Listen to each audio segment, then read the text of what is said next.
And again, it is Team B&B here back again with yet another enthralling installment of Churning the Butter. I'm joined as always by your friend and mine, the Ice Cream Man, the Confectionery King, or as he's going by now, the Soft Serve Sultan. Hey, how we doing today? Well, today we're doing great. But I will say this. With so much drama in MTG, it's kind of hard being B&B. And by drama, I mean Magic the Gathering, his prices is too damn high. That's a satire joke. But, so we're going to go, and I'm just going to tell y'all now, we're going to go on a little bit of a potpourri spree here. And for those who don't know, it's what that means we're going to have a wide variety of topics from different places and different faces. Everything from ace, king, queen, jack, 10, and all the way, and everything else in between. So the first topic I want to speak on. Yeah? Because I've been oozing, I've been gushing about this. Kind of like the person... never mind. It said, He been oozing. Squeezing. I'm deep into that Marvel, and we have a DLC pack coming very, very soon. Coming out this Tuesday. And I hopefully our listeners bought the character pack instead of buying the characters individually, because buying the characters individually, like we discussed before, way too expensive. The character pack, although I usually don't support things like that, is more economical for just to get general gameplay experience. And which character pack would you be specifically referring to? Well, the character pack that includes all the DLC characters for this season. So which game are you talking about? Marvel's vs. Capcom 3. I thought we spoke. You mean Marvel vs. Capcom Infinite? I'm sorry. Because you got to talking about character packs and such and so forth, but you never mentioned what game you were talking about. It's Infinite. It's Marvel Infinite. That's the character pack he's hoping that y'all bought. That's the game of which he's gushing over because of the new characters and so on and so forth. Please proceed. So we have the second wave coming through, and we have Winter Soldier, aka Bucky, and he's looking very much like a new improved Chris. We have Black Widow, who's I would say is the more complicated Cammy X Sea Viper of the group. She's a very agile, very complicated female character. And the character I'm very, very much more excited about than either two of them are Venom, who is there's been a tad bit of controversy in his voice. A lot of people aren't liking the fact that he's tuned up and he generally has a very deep voice in the comics and in the show. So what is your take on his voice? It's growing on me the more I see it. I do prefer the deeper voice. I have seen some people have gone on the internet and done different treatments on his voice. I like the layered treatment more so, but that's more because they kind of did establish that in the games, and they established it on the 90s cartoon. So I was more, a fan of those layered on a deeper voice on top of the normal voice, but I'm fine with it. I was, I am one of the few weird people who might play the game with no sound on anyway, so it might not matter that much. But I do, I'm not as, it doesn't ruin the character for me. The character's beautiful. I think it's actually possibly the best looking character in the game. And, he has they did a lot of time and a lot of, work on making all the different tendrils and making all the, the splash effects and stuff like that. They did, quite a bit of work on this character, and it most definitely shows in how it looks. But I will say that wasn't the thing that excited me the most, was how he looked. I was most excited in the fact that he was one of the returning characters who kept the majority of his moveset. They actually increased and improved his moveset and gave him options he didn't have before, which I'm actually really glad that he did, because there was a possibility of, the moves he had before not being able to, carry him as much in this game as it had in the other games, because he was a pretty basic character before. He only had 3 moves. Previously, he had the web throw, he had, the Venom bite, and he had Venom rush. and they gave him basically 2 new moves.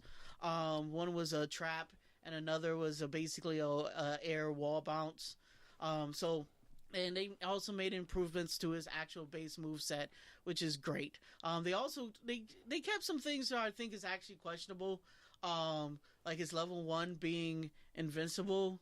All the way to until he shoots out the web. It was like that previously in other games. I thought if anything they were going to take out of that character, I thought that would be the thing they took off, or possibly he didn't move to the center of the screen, setting up automatic cross-ups. That is another thing, considering usually people have to spend 2 bars to get out of a corner in Marvel Infinite.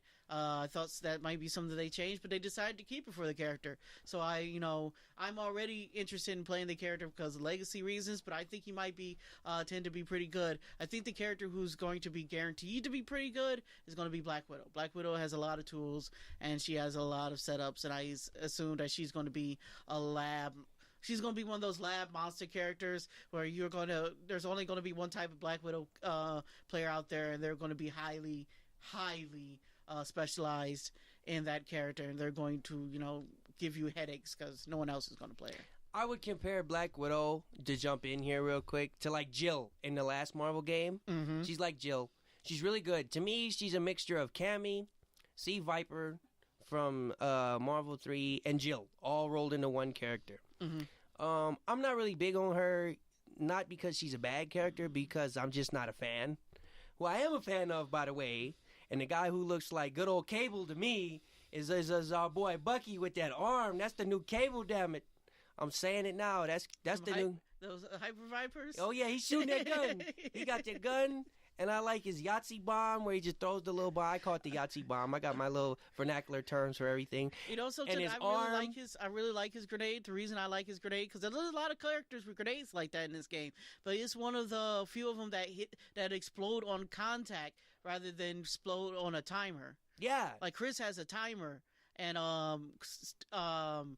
Spencer has on contact, and this guy also has on contact. Well, Spencer also has another unique deal with his grenade, is that if you do his armor piercer and hit the grenade, it blows up and gives you a wall bounce, and there's stuff. Mm-hmm. Chris's alternate costume also gives you like a little bit of a Spencer vibe, if you notice, where he's in the more Guile-esque, I would say, outfit, which I actually like. But the number one reason I like Bucky, not only due to the fact that he looks like Winter Soldier from the movies, mm-hmm. and the other reason is he got a special level 3 animation with Captain America. Oh my God, I lost it when I saw that. The hype train was real, man. It got all my juices flowing. It had all the right spots. It was like the pinball machine when you hit the pinball and it was dinging off all the little things and the bells and the whistle, ding, ding, ding, ding, ding, ding, ding, ding. I was getting it, man. I got a question. What? Got a question for you. Can you do it? Would I do it? Yes. Am I going to be good at it? Questionable. The problem is, you honestly want to know why it might not happen? Because, You got to play Cap? No, it's Cream. Cash rules everything around me, and I may not have it. I'm a pole fighting game player, just a pole boy. And I'm on the bottom of the barrel trying to scrape on up and dust off my apparel. We ain't got the funds for these DLCs like this, man. Like I wanted to play Geese and I wanted to play I don't know, honestly, if he comes in the DLC pack. If he does, that'd be great. I'll give him a try. I haven't been playing fighting games as much as I should. So it's been kind of like lackluster for me. And I don't know who comes in the DLC pack. If Bucky and those 3 characters, he comes with the box. Yeah. So we're gonna get him anyways. Yeah. Well, then I'll give it a try. But I didn't know if that was the case or not. My friend here just educated me on that. Yeah, that's why we were advising you, gentlemen, not to buy the characters individually because you get all 6 of them for the price of basically 3. Okay, well, yeah, then that's a reason you would do that. I like Bucky. I like everything about Bucky. I even said if you go back, a couple of episodes, I wanted Bucky and Cap. Cap is hard to play in this game. Yes. And I don't think he's playable, but he's somewhere in the mid tiers. I don't think Bucky's gonna be easy either. Now, but that hand though. Oh, that hand. That hand. You gotta put them hands on him. Whoa. No, he gave me it raises the hairs on the back of my neck stand up when I think about him just trudging through those beams and telling these people, no, you do not get to set play me with your run full screen and then throw a beam at me, you loser. No, because that's what you get. Because fighting games bring out emotions, man. And that guy, he brought some feels for me, man. I was like, yes. See, because like, So Mr. Soft Serve over here, the confectionery king, or whatever he wants to call himself these days, you know what I'm saying, the milk magician, he gets the feels from Venom because back in the days with his, Marvel 1 and Marvel 2, and Venom was the big deal in Marvel 1. Mm-hmm. Like, don't forget. And I like the fact that he's mostly unchanged. But the one thing I will say about the instant left-right mix-up where his level 1 super, what's even more funny about that is it's not. And the reason why is because it is what it used to be in Marvel 1, where in this game, they don't have those screen lock transitions, right? Mm-hmm. Where there's like a blank space off of the screen. Mm-hmm. There's a big wide screen. So he just makes a giant box. Right. And you can still like move out of that box like you used to, but you're not moving off screen anymore like back in the day. So it's not an instant left-right mix-up if you're like in the corner, right? It's not instant. Here's the thing. It is a left-right mix-up. It's not instant. Because what they used to do, they kind of changed this mechanic. So, I didn't really want to get deep into it, but I have to get deep into it now. So, what it used to do was it used to actually stop. It didn't have invulnerability. It used to completely stop time, and then he moved to that thing, and it was instantly a web thing. Now it's not as instant, but it also doesn't have the telegraph that it used to have. Because the telegraph it used to have, the guy used to flash, and then once the flash happened, it stopped time, and if you were on the screen, you were caught if you weren't blocking. Now he has a little bit of travel time, so he's completely invincible during that travel time. But but if you aren't off the screen, mm-hmm. or so if you aren't off the basic screen, so or you aren't blocking, you're caught. Yeah. So that's still true. And they kind of took those kind of supers away, whereas before, you used to you can't, these unavoidable type of supers if you're on the screen, they kind of took those away from the game in general. Well, I'll say this. It's a lot more lax now than it was in years past. Like, that's more lax. They're more lax with it. Like, you have more of a chance to block now than you ever did. Right. I will say you have a somewhat more of a chance. The window is a lot bigger than it used to be. But the window to react is a lot bigger. But the problem that messes that up, that changes that, is because of the new tag system. Now, what you can do is because of the new tag system, and you can change where the person you're tagged into comes from, left or right. That's what makes it an instant 50-50. You can do that, but here's what's more even worse than that. Because the 50-50 is one thing, and it's a true 50-50, like it's a true left-right mix-up, which makes it good. But there's two aspects about that makes it more dangerous. Not just that the tag system, what it still has that it didn't have, or that wasn't used before, but it still has, and now it's going to be used, is it has a full 360 degree hitbox. Mm-hmm. So what's going to be the problem with that is... Oh, it did have that before. It did. But that didn't come into play as much as it's going to, I'm saying now, mm-hmm. because now you can make it ambiguous. Mm-hmm. Not just 50-50. I'm talking about you can jump over the guy's head mm-hmm. and do like back in the days of Street Fighter 4, if you remember, you had like C Viper like right on top of your head dropping the flame kicks. Mm-hmm. It's going to be like that. He's going to go right on top of your head. He's going to do it and then call an assist. And the assist is going to go low. And then you're going to be, and he going to catch you when the assist comes in and hit you with a low. That's what's going to be the annoying part, when he does it right on top of your head. That's where the invincibility, which is the second part I was going to talk about, is going to be really upset. Because the upset part about that is, unless you're like an invincible, uppercut or something like that, like a Ryu or a Captain America, you kind of you're in trouble. Like, I can see him being teamed up with like a Dormammu. And then you get hit with the little Rose Garden. Although they did nerf that, you get hit and you're caught, or any trap. Like Spider-Man would be another mm-hmm. great example. And I'm gonna segue into something I wanna do right here. Is if you web ball him or if you web ball them and they're caught in a web ball, and then you tag dude in off the web ball and you jump over their head, they're not gonna know which way to block. Also, another thing about Venom, which they kept surprisingly from the old games, was they kept his old grounded grab, which puts you normally in the web ball state. So like what they've tried to do kind of in the recent Marvel games is you don't get a full combo off grab, but he gets the fullest of combos off his grounded grab. There's something else to that too, speaking of grabs.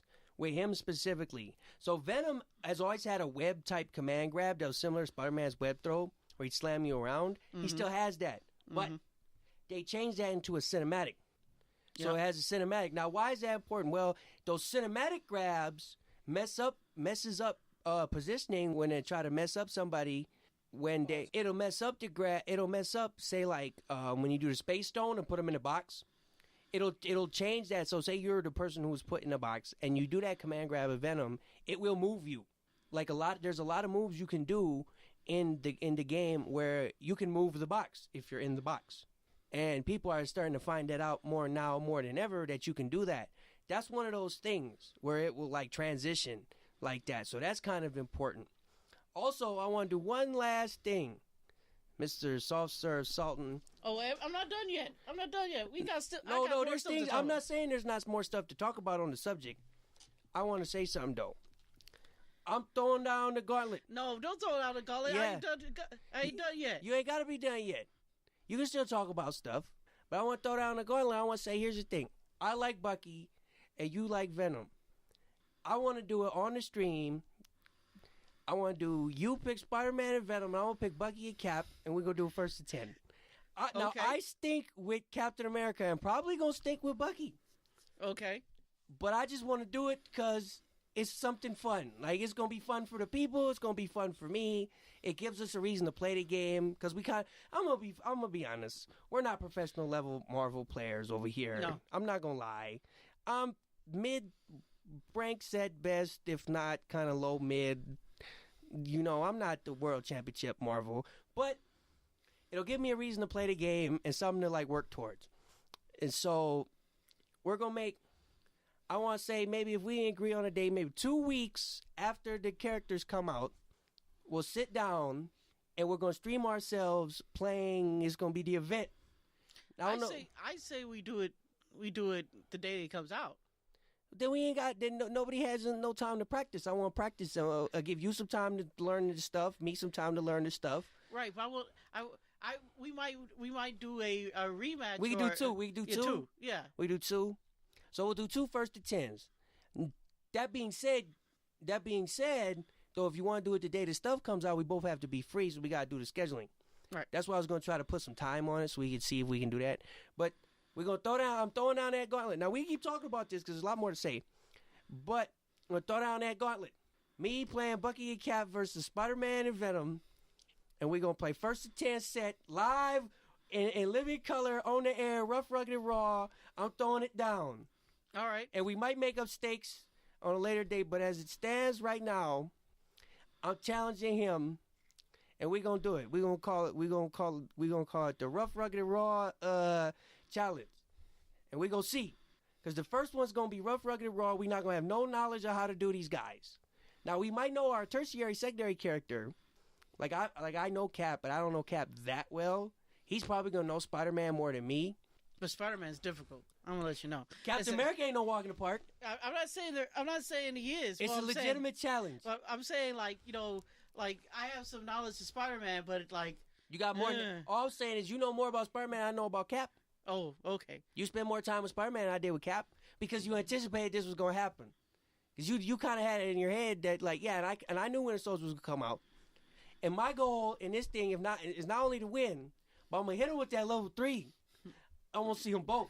We're going to double team this guy. Now, he might win. He just might win. And I hope for the best for myself. But I'm laying it down because I want to say it while it's fresh in my mind.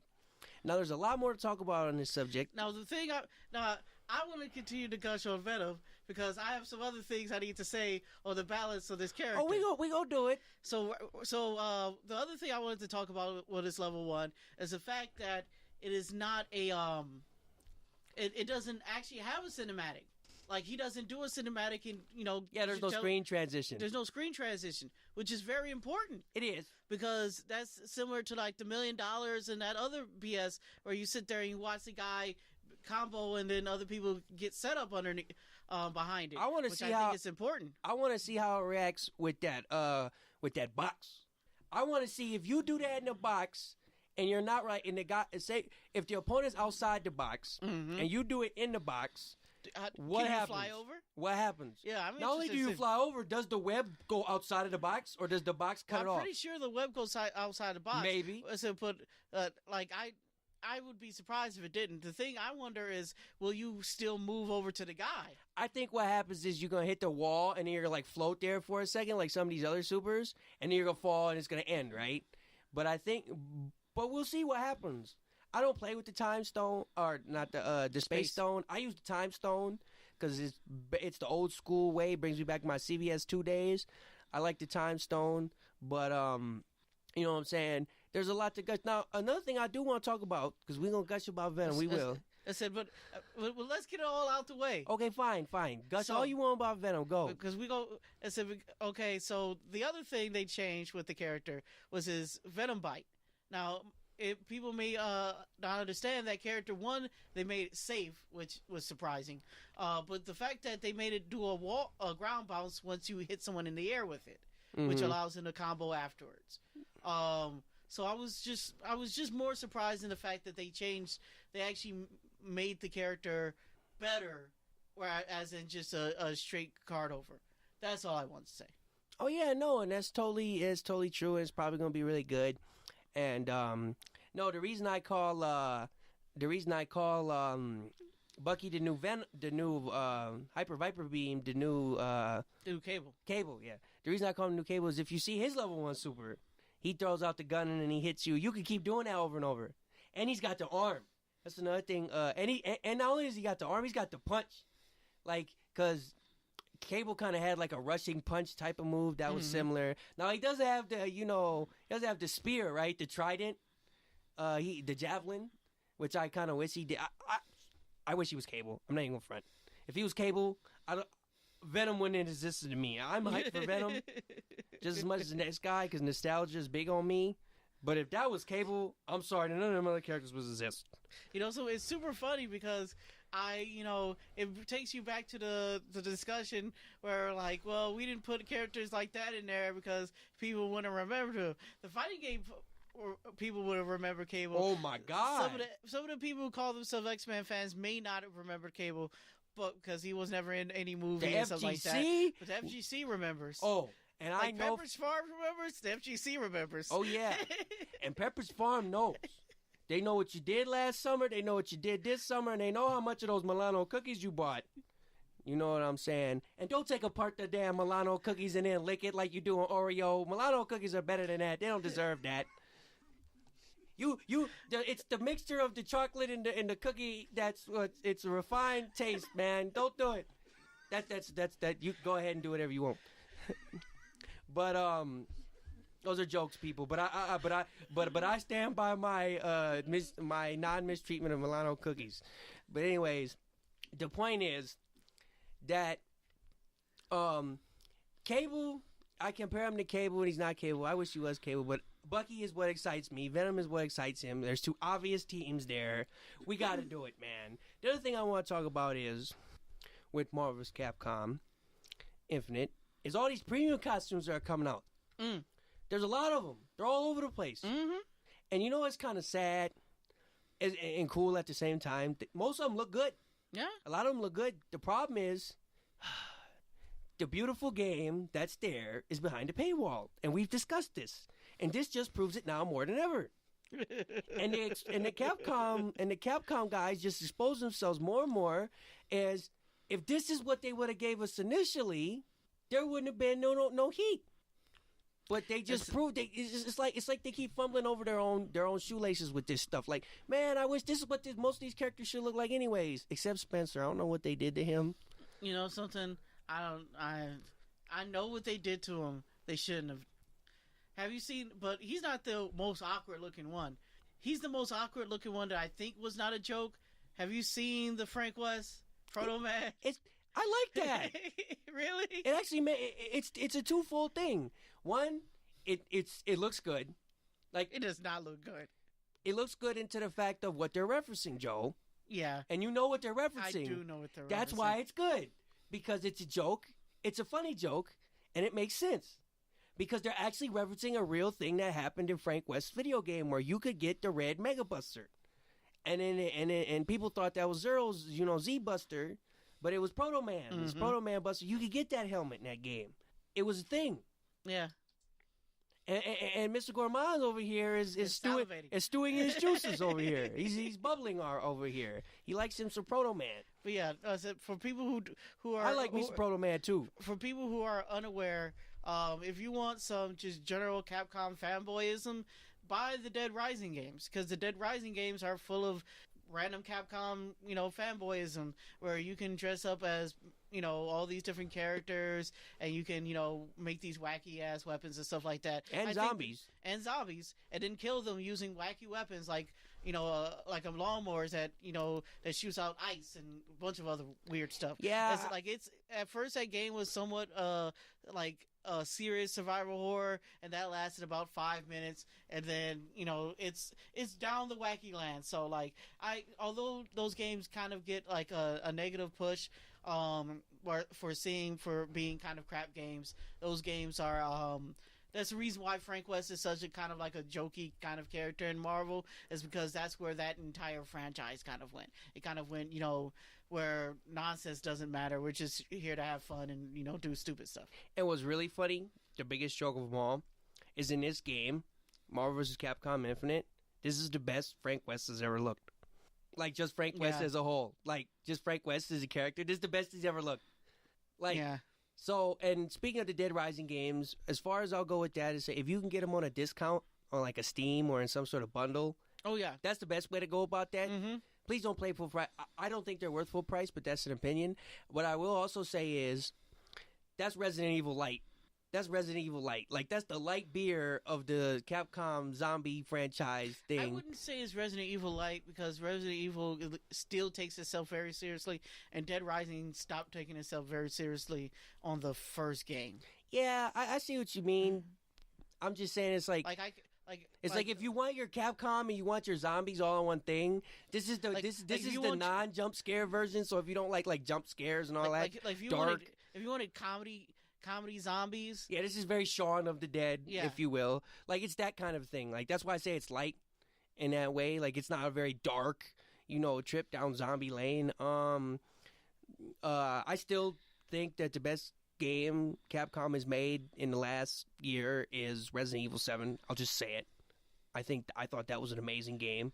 And I'm a fighting game fan, and I'm inclined to say, but Marvel vs. Capcom, Street Fighter 5, no, I think those were just better. And it was the best VR game that I've ever played, but I haven't played many of them. The point is, Capcom can still make good things, and this Proto Man thing is a good trip because for what it's referencing. A lot of people are upset though, because they want actual Proto Man in their game. Now, Proto Man actually doesn't make sense then next to Zero. I like Proto Man. What's he gonna do? A super shield charge bash with Captain America? Would we want to see that? Maybe. I like Proto Man. I like Captain America. I can care less, people. I'm one of the biggest Proto Man fans you'll ever find anywhere. I love me some Proto Man. I like Proto Man more than I like the old school Mega Man. Blasphemy. Whatever. The point is, because he's got the coolest intro and the scarf and the whole, that's a hero, man. He looked like he did something. That Sky Captain in the World of Tomorrow, man, that's cool, right? Right, I understand. The point is what I'm getting at is, you know what I'm saying, at this point, what the fans want, you're not going to get. Because it was up to some people, you could make a case for Scrooge McDuck. He was a Capcom. We gonna get Scrooge McDuck bouncing on pogos on the damn cane? No. Only if they put Aladdin in there too. Right. We not getting Aladdin, the Lion King, none of that nonsense. You know what I'm saying? You ain't getting them properties. You ain't getting Sora from that game. You know what I'm saying? You ain't getting none of that. You know what I'm saying? And you can make a case for that. So actually, that brings me over to another conversation. Since we're speaking about characters that could randomly show up in games, what do you feel about guest characters? So guest characters, right? So Geese Howard has dropped in, and we talked some about this in the last episode. We talked about the Teenage Mutant Ninja Turtles and the lack of Master Splinter and all of that good stuff. Well, what do you feel about guest characters in Capcom? Let's be more specific. Okay, guest character... like in Street Fighter and in Marvel. Here's where I do and don't care. There's pros and cons to guest characters. Marvel, maybe. But it has to be like some kind of a satire that makes somewhat sense. Like you can't just throw any old thing into that, right? Because Like then you get like bad box art Mega Man. Because there had been guest characters before. If you remember, in Street Fighter Cross Tekken, there was that dude. What's that series with the electric guy and Infamous? Infamous. Cole was in there. Cole was a guest character. Also Pac-Man. And Toro and Koro. Yup, and those were guest characters. So it's not that it's never happened before. You got to remember. Bad Art Mega Man. Yeah, bad box art Mega Man. Well, was bad? No, but that still doesn't make any sense. It was Street Fighter versus Tekken. It was a little bit of a waste of a slot. Yeah, why was Bad Box Mega Man a Street Fighter character? It's not. It's not. But I guess they wanted humor. I mean, at this point, that whole game was a joke anyways. The gem system was a joke, but we've gone over that ad nauseum. The point is, they've had guest characters before. So anybody who says, this is a new concept or a new idea or this, that, and the third. Or Capcom won't do it. There's reasons. There's reasons why you don't see it all the time. And one of the reasons why you don't see it all the time is when Toro and Koro did come out in, Street Fighter Cross Tekken, there was a bit of a backlash by the community at large because Japan really was the only people that kind of had a say in that. Because those Toro and Koro's cats being PlayStation, that's a Japanese-only kind of thing.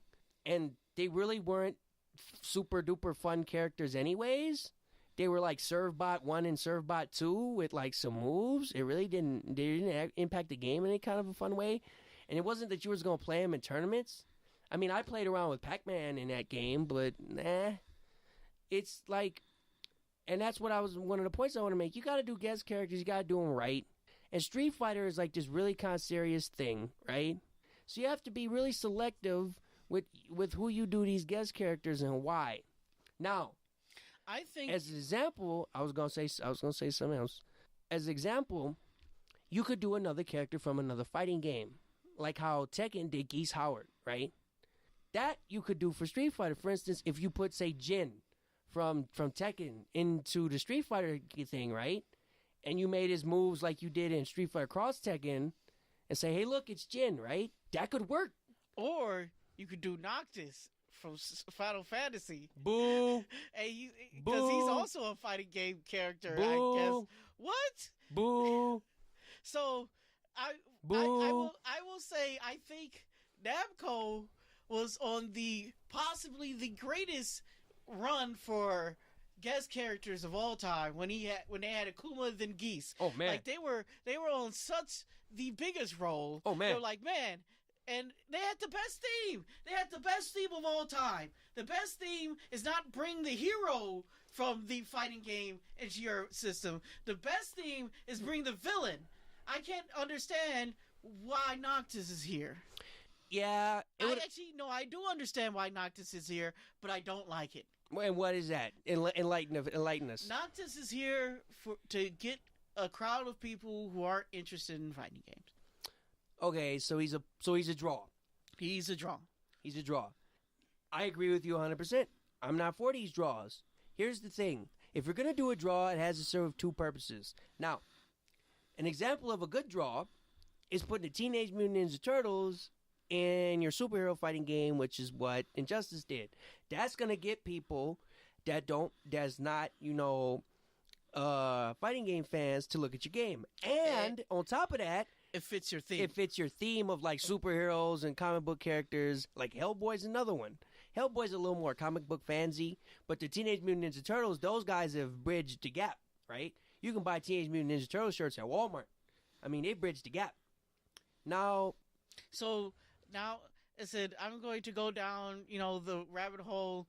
If we did not get Noctis, who was the next boss? Because that's why I honestly think where the value was getting the big, well-wanted bosses from other games. Geese is so well-wanted that KOF is sick and tired of people asking for Geese. Oh, yeah. And just recently put him in a KOF game because they're like, but we killed this character. We don't want to bring back Geese. Stop asking for Geese. So they just finally relented in their last game.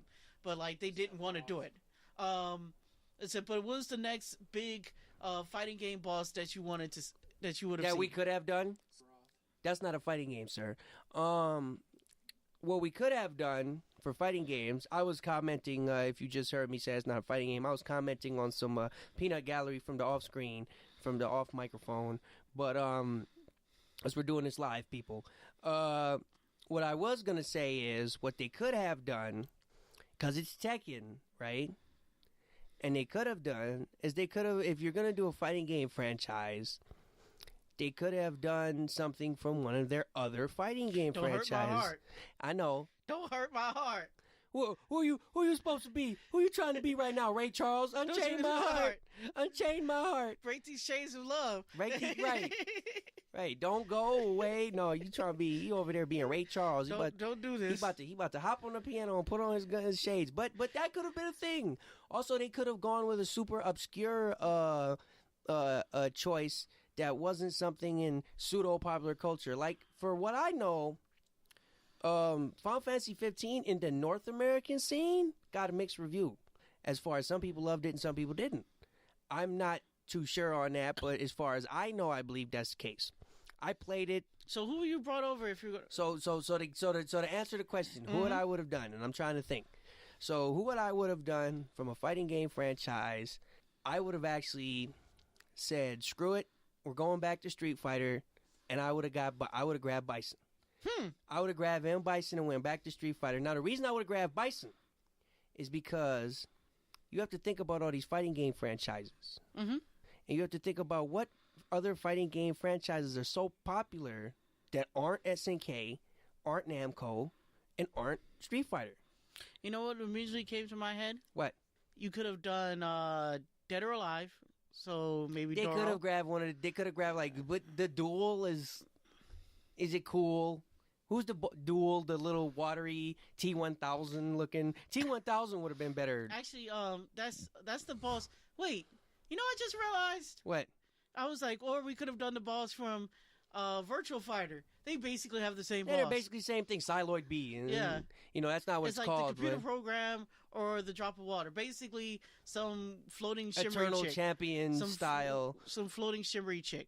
Yeah, it's not a thing. It's like Lady X, it's not really a, so you got to go back to the ones, and the cool thing about Bison, right?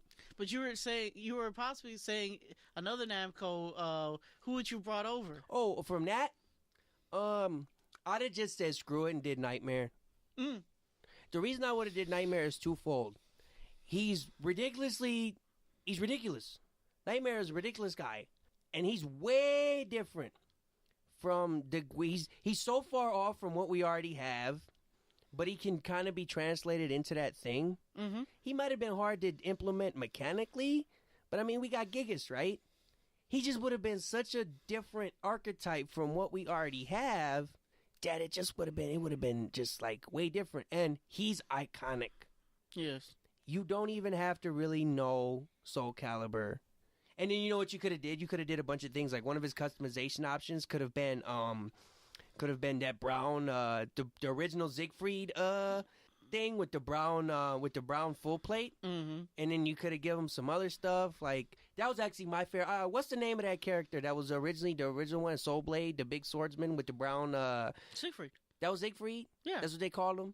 That was just one of his costumes before he had the long flowing blonde. Yeah, it's Siegfried and and he turns into Nightmare. But he was in the first game. Yeah, no, he had this iconic brown like full plate, and he wore a big helmet, and you couldn't see his face. But oh, you're talking about someone else. Yeah, that's what I was talking asking. about. Berserker. Yeah, that guy. That's what I was talking about. Like one of the costumes for him could have been that. That guy also used a large sword, and he was he used a giant axe. Yeah, he was the first. But you could have did a few people. The reason I say Nightmare specifically is because it's iconic. Like, he's like the Scorpion. Like, and they're not gonna do Mortal Kombat. You're not gonna get Shao Kahn. You're not gonna get. No, Shao Kahn would have been really cool. It'd have been fun, but they're not gonna reach out to Boone, and they're not gonna do because Boone would have wanted X and Y, and they're not gonna do a popular superhero. You're not gonna get One Punch Man and Tekken. You're not gonna get. That wouldn't even make sense. No. You're not going to get Goku. You're not going to get, none of this. This just things are not going to happen. You're not going to get, Goku wouldn't have made any sense. You're just not going to get these things. So these things are not going to happen. So if you have to go with something that would realistically possibly happen, you have to go with, things people know. If you keep putting in, like Bison would have worked to me, or Nightmare would have worked to me. The reason I say Nightmare is because he's super iconic. People know him. People who don't even know Soul Calibur know that guy because he was weirdly the mascot for a lot of that game. Like he was their little silhouette that they used for their symbolism for like their stamp, and like he would have been really cool. Now how he would have worked mechanically might have been hard because he's like just so big and swiping, and he takes up so much of the screen. They'd made that guy super slow. Maybe, that's what I assumed. Maybe, I mean, or they would have expanded more on his in close fighting because he did have body moves. He did have moves without the sword. They just probably expanded. He would have been on like that. a Jack or something similar, like a Gigas. But like that would have just been so far off the base, right? And people would have gushed for Nightmare because actually, like, he was one of my favorite characters in that game, and I didn't even play him, and I wanted to, but it was just outside of my capabilities, right? He was my character archetype, which is big, large, heavy characters. But like, if they didn't do Nightmare, I think the other guy they could have brought over, because you got to talk about iconoclast. You know what I'm saying? I think another character who's super like where a lot of people know that guy. It's like Mitsurugi. Mitsurugi, yeah. I mean, not as much. I mean, not as much, but like you would have wanted to see him versus like Yoshimitsu and do that, but like. Or just hell, bring back one of their own villains. They could have brought Jinpachi. People would have been like, "Oh wow, it's Jinpachi" for no reason. Like that would have been neat. I mean, Noctis is, to me, in my opinion, is a poor choice because your core audience is really gonna go blah. I really think the FGC doesn't care. I think it kind of stymied their momentum, as you were saying. I just don't see it as it's not nowhere near as exciting or hype. But put like this, the hype train it screeches the hype train to a halt. I'm a person who played that game. I almost finished it. I enjoyed that game. It was the last Final Fantasy game I enjoyed in quite a while. It was actually I sing the praises of that game quite a bit, but I'm probably not going to buy Noctis. No. And so like as a person who Did you buy Geese? I bought Geese. Oh yeah, you bought Geese. I got Geese, but I did not get Noctis. No. Probably will not get Noctis. No. Because you have to learn how to fight Noctis. Maybe. The thing about Noctis is he has no interest in me. Also, if I was going to do a Final Fantasy hero, I'd have did for that game specifically. I think would have fit best in Tekken. I would have did Squall. Because his gun sword isn't big enough to where he can't just do moves. Like he's not Cloud, right? Like Cloud, you could damn near swap out Cloud for like Siegfried and make like a swap. Like that's how big his sword is. But if you want to do someone with like a little bit of a smaller weapon and could get things done, also he would have just looked cool to me. Yeah, he would also kind of fit the Tekken style as he'd have been in a similar vein because he's a similar vein to like Miguel. Yeah, and Squall like although his attire is kind of fantasy-esque. You could see a guy walking down the street wearing what Squall was wearing. Now he'd stand out a little bit on the street, but he wouldn't be like if you see someone dressed like Cloud walking down the street and he's not cosplaying, run. Yeah, especially if he has a big piece of metal at large for no reason. I don't know what he's doing with that, but yeah, like I would have chose Squall. The reason there's a twofold reason I would have chose Squall. One, as I previously stated, I think he would have fit the Tekken motif better than the rest of them. And two, I think he's old school enough and hype enough to where I don't think the FGC would have been like, meh. I think there would have been, now he might not have been everybody's cup of tea, but there's people out there at FGC that like Squall. Because the FGC, they like their RPGs, right? And they talk about it and they do these things. So, like, Squall is kind of, like, up there in the Final Fantasy hierarchy of, like, recognizable stuff. People know Squall. They know Squall enough to where it's like, he's maybe not the most popular Final Fantasy character, but he's not someone you've never heard of before. So I think he could have actually been made into a fun Tekken character. Like, you could have got different types of guns for his gun blade. You could have did some things. I mean, imagine Squall in a Bullet Club t-shirt with that gun. That would have worked, right? You know what I'm saying? I'd have enjoyed it. I'm a wrestling fan. But, you know, like, I think he would have been a nice fit if you have to do a more traditional character, you know? A much more traditional character, I think, would have been. I mean, it feels almost like they're like my friend said, they're placating towards a specific crowd, and I'm just not for that. Not that they're placating, that what exactly they're offering is just not. It's bland. Like, I understand. You know, I think this is a whole marketing thing. I think Square Enix wanted to see their boy that they're pushing out out there. Continue to push those units, stuff like that. And so that's what we got when Square Enix and Namco has sat down and had a meeting. But like, I just scratching my head on why. Something, even if they were going to pick this character, say they decided to do Final Fantasy 15, if they chosen to do the boss character from there, like the guy with the jacket and of beautiful flowing hair, I'd have been more hyped for him, because at least he was the evil boss of that game. Right.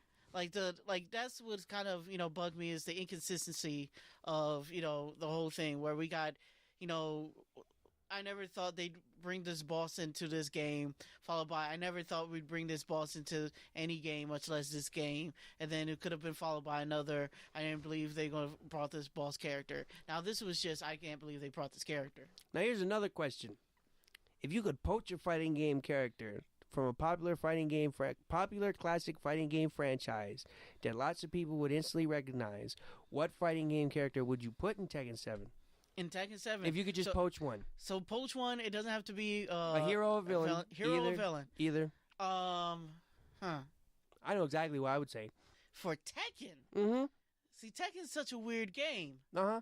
Because you have to give him a lot of moves. Mm-hmm. You have to give him a bunch of stuff. Mm-hmm. I'm going with the first thing that came to my head. I put Soul Bad Guy in. You have a Soul Bad Guy in? I know who I would have put, and he fits. I think he fits a little bit better than Soul Bad Guy. Well, I'm not be surprised. I don't think Soul Bad Guy fits very well. I'd have put Terry Bogard in there. Terry? Yeah, he's got all this stuff. You can give him all kinds. You can give him all kinds of punches and kicks. He's got. I would have given him Kyo if we go You could have said that. You could have said that. You went to Soul Bad Guy, I guess. I mean, that's what I didn't want to do something that we've already did the franchise of. I guess, but like, seeing Terry and Geese fight in Tekken, that'd have been sick. That'd have been, and then he goes Geese, and I would have been hyped, right? Like all of a sudden, we're not doing villains anymore; we're doing heroes, and then Ryu shows up to fight Akuma, and then alongside him is Terry to fight Geese, right? That'd have been so sick. I'd have been, and then he throws the hat, like, oh my god, right? I'd have been over the moon. Like, because Ryu was the easy pick, but I think Terry... You know what else would have been the easy pick, right? What? Akira. Akira? Yeah. Like Akira from Akira, like the movie? No, Akira from Virtual Fighter. Oh, yeah. Yeah, the Ryu kind of like character, like the karate guy with the... Yeah. He would have worked. He'd have been neat. I'm not sure, because he's complicated enough. But if I was going to put a Virtual Fighter character in Tekken, I'd have put Jackie. See, to me, the reason I wouldn't put Jackie, because we already have Bruce. I don't want Bruce too. Bruce ain't. Jackie and Bruce don't do the same thing. If I were to put one in there, I'd put the Shaolin Monk.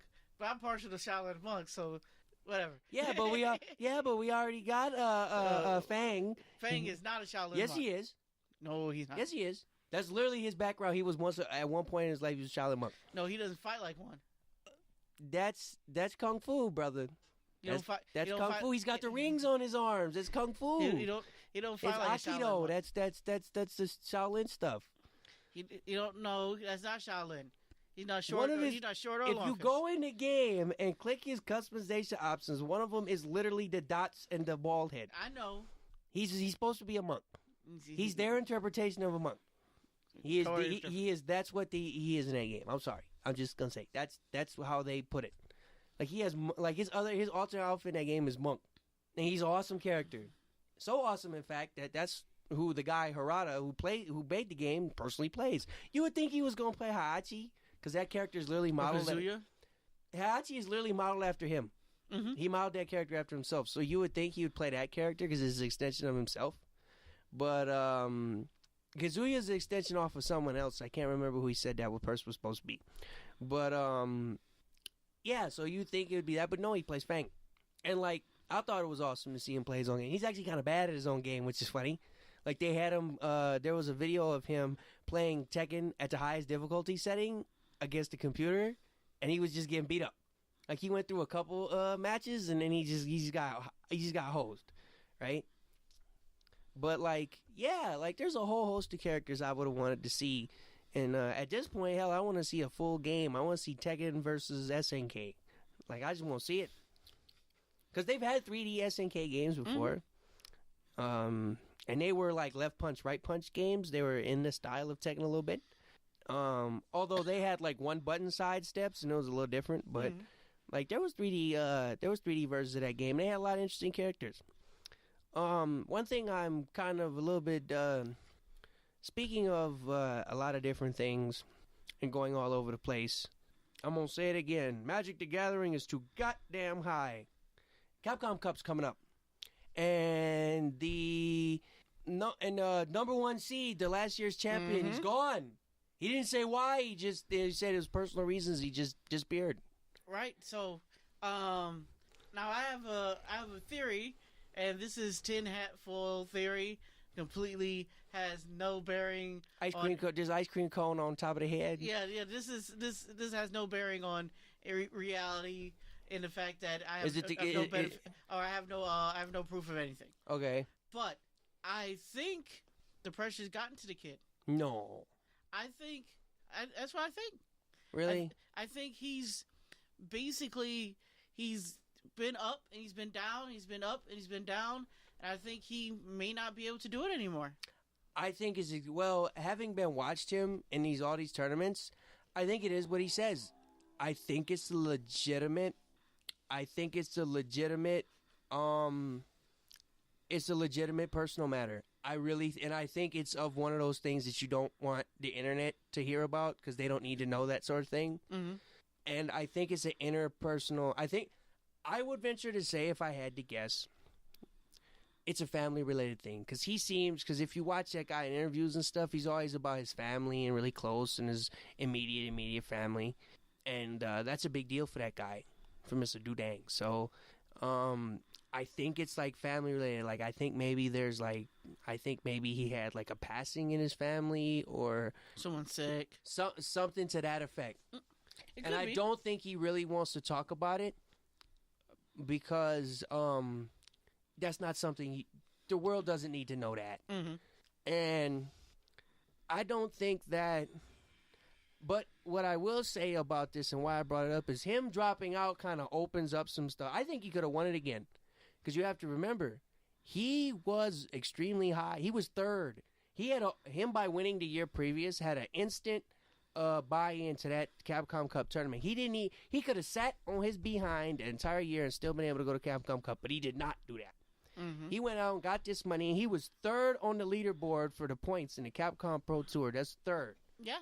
Which meant he was in that top rank. So to say that he can't do it, I don't know, is a bit. I think it's a person. I'm not saying that he can't. I'm not saying he physically can't do it. I think he might have had a breakdown.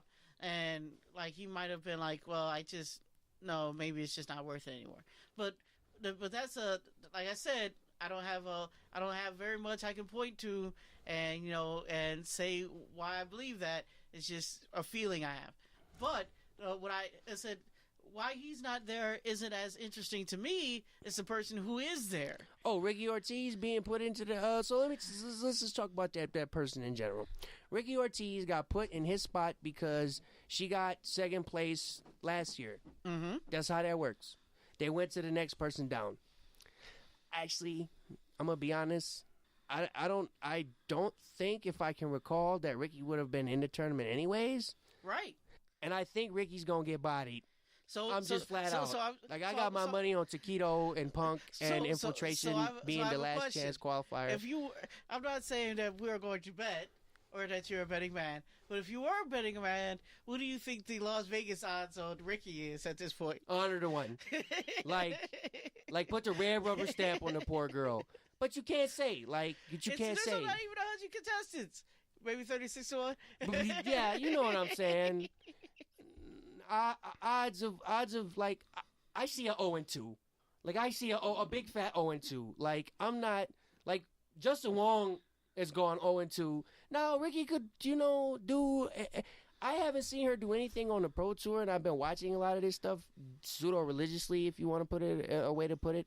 Mm-hmm. Where she gonna do anything that was impressive, and she's still playing Chun-Li, and she's not MOV, and these people who are Chun-Li super specialists, and I haven't seen her kind of grow with the game in any way to where she's gonna go out of her way and do what she wants to do.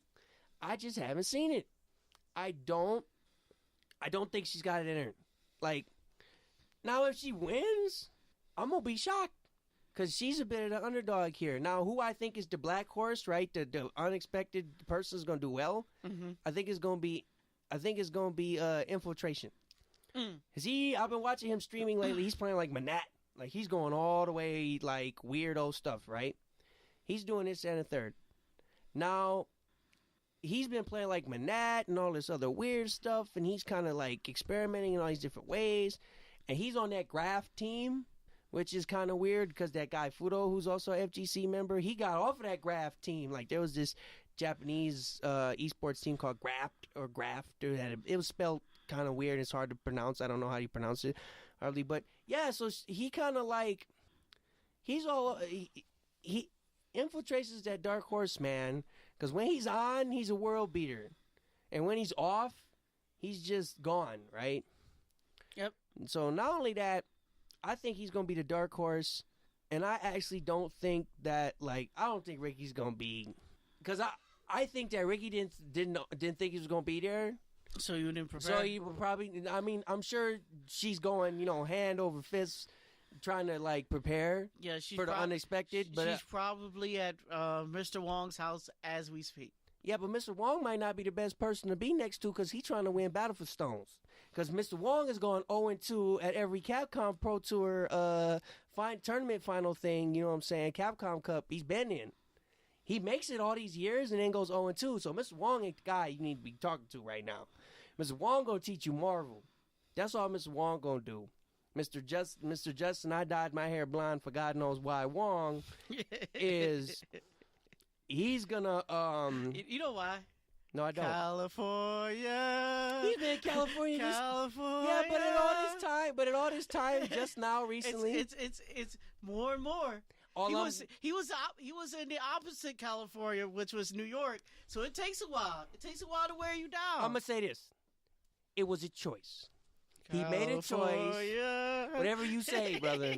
The old saying is you should live in New York long enough to where you don't turn into this stone, soul, and you should live in California long enough to where before they turn you soft. Yeah, before you turn into a light heart.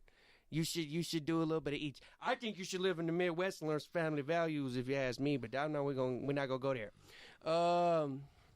The views and opinions of the B&B. No, I'm just playing. I got some radical thoughts and opinions on a lot of stuff. But as far as fighting games go, no, I don't think Ricky's going to do very good. I think it's too last minute. I mean, we don't know. I mean, for all we know, she could do great. Now, who do I think is going to win out of all the people? I think it's going to be Tokido again. I think that guy's just been so gosh darn consistent. I think he's going to light it up. I don't, something, I'm not guessing Tokido. I think it's going to be one of these. And maybe that's just my heart wanting but I think it's going to be one of these guys who are down towards the bottom, who don't have as many points, and it's probably going to surprise people. But here's the thing about Capcom Cup. Nobody on that list is a surprise. No one's there as an unknown. That's by definition. Or an underdog. Like, there are still underdogs. I mean, there's Ricky underdogs. Ortiz is an underdog. There's underdogs statistically. Right. But nobody's nobody's people, unknown, like you said, and nobody's to the point where it's like who, what, where, when, and why, and how high, right? Like if let's say if Brian F wins it, we'd be surprised. I'm sorry. It depends on how he does it. If his bracket is just just smooth sailing, I can see him getting kind of far in the tournament. But winning it, getting all the way to the end, it depends. It depends on who he plays. It's luck of the draw. Like, I literally think that tournament is so close that it's literally luck of the draw. I just think certain people are prepared and certain people aren't prepared. Like, I don't think Punk. I predict, and it's a bold prediction. I predict, maybe a 2-2 for that man. I don't see him winning it. I don't see him winning. You know why I don't see him winning it? Because I think the Japanese players have caught up. There's no gap. There's just players at this point. Like, there is no country superiority like there supposedly used to be back in the day. Maybe he's spending too much time playing Marvel. Maybe he is. I think he is. I think New York and that East Coast is messing him up. He over there playing that Dante, not trying to do these cancels. He need to be doing these Karens and beating up on Tokido specifically. Well, you know something? Speaking of Dante, and people who don't got a chance. Nerf. Is that what you're trying to get, the Nerf bat? I don't see. Let me talk about the nerfs. The nerfs to Marvel vs. Capcom character-wise, I take it or leave it. The one thing about nerfs I want to sound off on, we can talk about the rest of them. I don't know them offhand, but the one nerf I made sure to memorize, and I'm very upset about, is that Reality Stone. And I don't even use Reality Stone when I play that game. I'm Time Stone, and that's it, right? Not that I can't use the rest of them, and I don't want to, and I'm like vehemently against them. I have a preferred choice, and I'm gonna stick with that. He likes him some movement options, especially on characters who normally don't have them. Yeah, and I like custom combos. So, the thing is, they nerfed that Reality Stone in ways that I don't think it needed to be nerfed. Like, for instance, the startup. The one thing I think that needed to happen is if you hit the guy while it's floating around, the person who used it, it needed to go away. Because it was too good in that regard. And it broke up combos. It just literally, the orb broke up your combo, whatever you were doing at the time. I also didn't like the fact that you could, like, tag in and put two of them on the screen. I called them pepperonis, and that extra pepperoni strat was too real, putting all that stuff. And I think the one thing that needed to be toned down about it was the storm. I think the storm was a little too good. I think the moves came out a little too quick. And the fact that you could do one in such a way where after the storm ended, if you activated it within a certain period of time towards the end of it, you still got it, I kind of didn't like. I think maybe you should have got if you did just like the top down to top to bottom lightning attack, you probably should have got maybe 3 of those at most, and that's it. I think the storm was a little too good, especially the freeze. I mean, you could do a combo into the storm, freeze them, and get a free level 3, and then do another level 3. Like, and that's 100% guaranteed if you hit them with that ice. Like, you can mash out of the ice, but you weren't getting it before somebody got their level 3 off, depending on who it was. I think the nerfs for Dante was a little excessive. I don't think he already had slow normals as it was. There's some of the faster ones too. He did. The one thing they did nerf that I kind of sort of agree with was that $1 million was a little too plus. His level 1 hyper that shoots all the bullets. I think there was a little too plus. It was so good on lockdown. I think my problem, and they did nerf it, was his damage. His damage not being so high. Yeah. Like everything he did so much damage and gained him so much meter that it didn't. I was fine with the damage if the meter wasn't so high. See, I wasn't fine with either of them because he was doing 6K and I don't think Dante should be that versatile and have better damage. I think that's something you have to play around with. You have to trade You have to trade auto having 100 moves for mediocre damage. Yeah. I can see that argument because he doesn't have any because the problem with the character was he didn't have any weakness. He had average health, he had he was faster than most characters and his ability to go across the screen. He had more moves than everybody else, and he did more damage. Yeah, I agree with that. They also made him a low health character. They did. I actually kind of see, but for him, I kind of was like fine with him being like a low health character with all the like. I wanted him to be like this 9,000 health. 900 is kind of the nickname I give for it. A low health character with a bunch of moves and a bunch of damage. Demeter was like subject, but the one move I couldn't stand from him that I really wanted to get nerfed, and I think it did, I'm not sure, is a crazy dance. Because you could do so many things in that crazy dance loop. It was like a cinematic combo that you... Yeah, and I'm glad they did, because you could do like, you say you were playing Captain America next to him, which is something people actually did. You could do a hypercharging star, a crazy dance with Dante after the tag in, do 2 more hypercharging stars, and then get a combo. Like, it was that ridiculous. The duration on that move was way too long, and you were stuck for way too long if he hit you with that. And it was not a hyper move. No, it was almost like a super without being a super. Mm-hmm. Like, the set play with that was so ridiculous that it was over the moon. Was he the best character in the game? Was he the best character in the game? That's debatable. I'm sure he was top tier. The other character that got severely nerfed, that I was a little bit sad to see get nerfed, but it kind of worked, and I ain't even playing, was Dormammu. A lot of people were upset about like the Rose Garden thing, his little thorns across the bottom of the screen, and doing a 200 hits combo with these like super resets and being able to do all these moves in a row and constantly freeze you on the screen. And now, as a player who played quite a bit of Dormammu, who was practicing those Rose Garden setups and stuff like that, I am actually glad to see it. You know why? Why? Because I want to see a little bit more variety in the spells that she can use. Oh, like all his stuff should be so good. Yeah, I wanted to, now I understand that some people's response was, well, they should have made the other ones better, but the problem ended up being that it was more valuable than Super.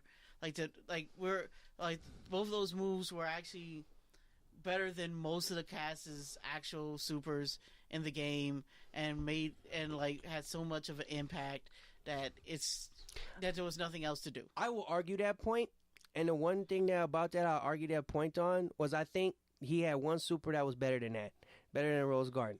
It was a Stalking Flare, the Sphere. I will say that because the combination of those two things was ridiculous, so much so. Now I'll say that I'm not gonna say that either wasn't ridiculous, and the Rose Garden wasn't outside of the nerf zone where I think it needed to be nerfed, but I think the Stalking Flare was so good. It's so good that that mix-up that you get from that on the incoming character is so ridiculous that it allows you not only to set up that Rose Garden and do all that stuff, but if you do that move correctly, you're untouchable. You can't escape. It moves too quickly. It's way too good. I wanted to make that move slower, just a wee bit, because it tracked you so well. I don't actually have a problem with Stalking Flare. Stalking Flare is just about as good as it was in the last game. It should be that good because he does have really good supers. I'm not gonna lie. I'm not gonna pretend like Chaotic Flame isn't really stupid. It is. They also nerfed the fact that his Ground Flames no longer eat up entire people's super, including Chaotic Flames. But I always kind of thought that was a thing with a guy who just had good supers. But my problem with Rose Garden was the fact that Chaotic Flame, Stalking Flare only kind of comboed into itself if you set up a specific situation, didn't get you more Stalking Flares, or if it did, you have to spend meter. Rose Garden got you more Rose Gardens without increasing meter. What I'm saying is his moves, those two specific moves, worked so well in concert with each other that as a combination needed to be nerfed for different reasons. Mm. Those moves were so synergistic because if you had him in the Rose Garden and did a Stalking Flare, you had enough time to get guaranteed another Rose Garden, and it was so many layers of it wasn't a mix-up. It was just, I'm going to put up so many barriers that if it's a box within a box within a box, it was a riddle trapped in an enigma, the whole bit. And that's fine for a character who can teleport and be anywhere he wants on the screen at any given time in the 4 selections. But if you take a character like Doctor Strange, for instance, they don't even compare. No. Like, the zoning that Dormammu was able to pull off. It wasn't even the zoning, it was the lockdown. It's the fact that you're going to sit there and block this thing. Like, you're going to be holding back at the best possible situation for minutes at a time. But you want to know the real sad part about all of these nerfs and all of these buffs?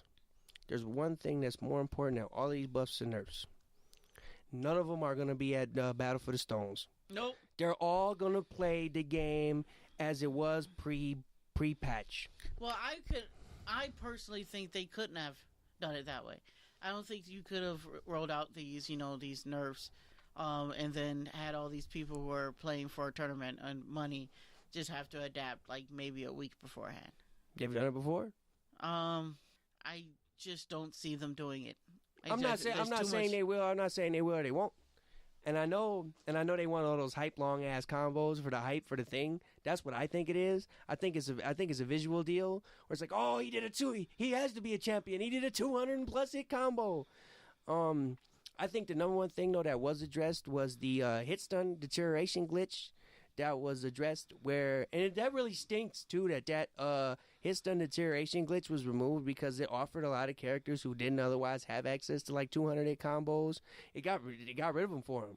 Well, it made certain characters worse. Here's the thing, I understand that it made some characters worse, but the characters that it made better, way better, were already top tier. Like the top tier characters the rich got richer, and some of the poor got slightly less poor, but the rich just got stupid rich. Oh yeah, I personally am glad to see it gone because I like the thought where it takes 2 to 3 hits to kill someone in Marvel rather than 1, which is with the DHC glitch, or with this the hit deterioration glitch, which is the new DHC glitch. Yeah, it was. It's basically made it where it was a one touch and done game.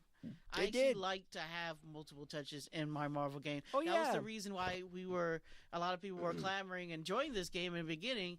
And once you take that away, then that game becomes less interesting because that's when you just start seeing the same things. And we were starting to have variety, and then that kind of robbed it. Yeah, no, it did. I mean, but like it kind of harkened back to Marvel 2. Where like there was a bunch of characters who do these long combos, and there was a couple characters who do these really long combos, and nobody was playing. And what was the most funny about it was one of those characters who could do a ridiculously long combo, and nobody was playing was Iron Man, which is exactly what happened in Marvel 2, which I thought was personally hilarious. Iron Man was one of the characters I enjoyed a lot in that game. I played a lot of Tony, and I was getting close, man. I was learning some of that stuff, and then I was like, yeah. I kind of fell off with fighting games in general because I was doing other things with my time, mostly Magic the Gathering Online. Which was kind of a thing because I was doing all these drafts to this new set that came out, this Masters set. But yeah, so like it did kind of like, you're right, it should be multiple touches in fighting games. You want to see some more skill put in there. You want to see people get opened up, but it's Marvel. And best believe somebody gonna find that one touch because that's what that game is. Also, another thing about that game is you can see is a lot of the different characters. Is a lot of people gonna be using the same characters. Oh yeah, you'll eventually see that.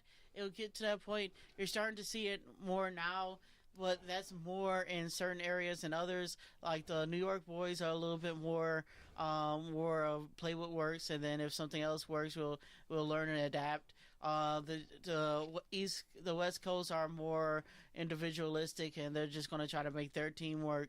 So that's has to do with more with regions more so than anything. Yeah, it's a specialist thing. Like so in New York, right? That's where like Magneto, Storm, Sentinel was a thing, and that's what you played, right? And you played the best, you did the best because you wanted to win, right? It was a cutthroat mentality. In the West, you got these character specialists, right? All these people that think they want to be individual, like you said, individualistic, and they want to show off, oh, I can beat you with the Hulk and Thor, and and it's like, it's two thoughts. I subscribe more my mentality is more the East Coast style of play, where it's like, you got hyper defensive, classic, kind of the style of play. But like, I end up, on more of the, West Coast side of things, and the fact that I like playing large characters, and a lot of the time the large characters aren't always popular. Mm-hmm. So like for instance, I play a lot of Hagar in Marvel, v Capcom Infinite, and like he's not a super popular character. I think once these nerfs do come down officially, you're gonna see him a little bit more. But I still think a lot of the top tier quote unquote characters in that game will kind of stay at the top. I don't think you're gonna see Dormammu kind of not be on a lot of teams. I think Dante's still gonna be played. I think this opens up Carol Danvers and Nova to be all over the place, which they kind of were. I think Carol Danvers was fine before. I think Nova was way better than most people still are giving him credit for. There's some people that play Nova. There are some people. And they There's play some people who play it at competitive. a high level, but I'm saying like the general populace is, like I think He slept on. Yeah, because he's a lot easier character. Like put it like this, he's a lot more rewarding. For the amount of energy and time you have to put into him than some of these other characters I see a lot of people play. Like, like you're going to put a lot more time and energy trying to learn how to be a really good Jetta than you'd have to be a really good Nova. Maybe. Learning them learn that fly combo, like the fly rep loop combo. If you're not a Marvel guy, right, and you're just coming from like out of the middle of nowhere, and it's not to say this is your first fighting game, but say you're like you're like a Street Fighter player mostly, and you were never like back in the day like a Magneto player doing those fly repetition combos with like the air dash, multiple heavy button press combos that you'll see people do. Like, that kind of can be kind of hard to learn. It can be. The loops. But you can also, like, you can get to a certain level with Nova and not do that kind of stuff. Is like I've seen people do very well with Nova and they're not doing that kind of stuff. But you want to know what I think the best Nova is? Doing both. If you can, like, eventually you want to learn it. Like, there's no reason not to learn it, right? You can get far without learning it, and you can get far with learning it. But what you really want to do is, if you like a character enough and you want to spend a lot of time playing that character, and that's going to be your guy, you want to learn all the strats. So it becomes in a thing with fighting games. You go through two mentalities. Do I do these loops and do I learn that first, or do I learn all these other things first? And there's pros and cons and arguments for both. Like, for instance, say, well, I want to learn the loops first because they're going to be really hard, but they're rewarding.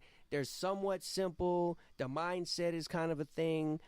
I'm just going to learn these loops first, and then everything else will fall into place. Or they say, there's a really lot of complicated stuff here. I got to learn all these multiple things so I can learn how to multitask with this character and instinctually do everything else, and then learn the loops. But the best players can tie all of those things in together.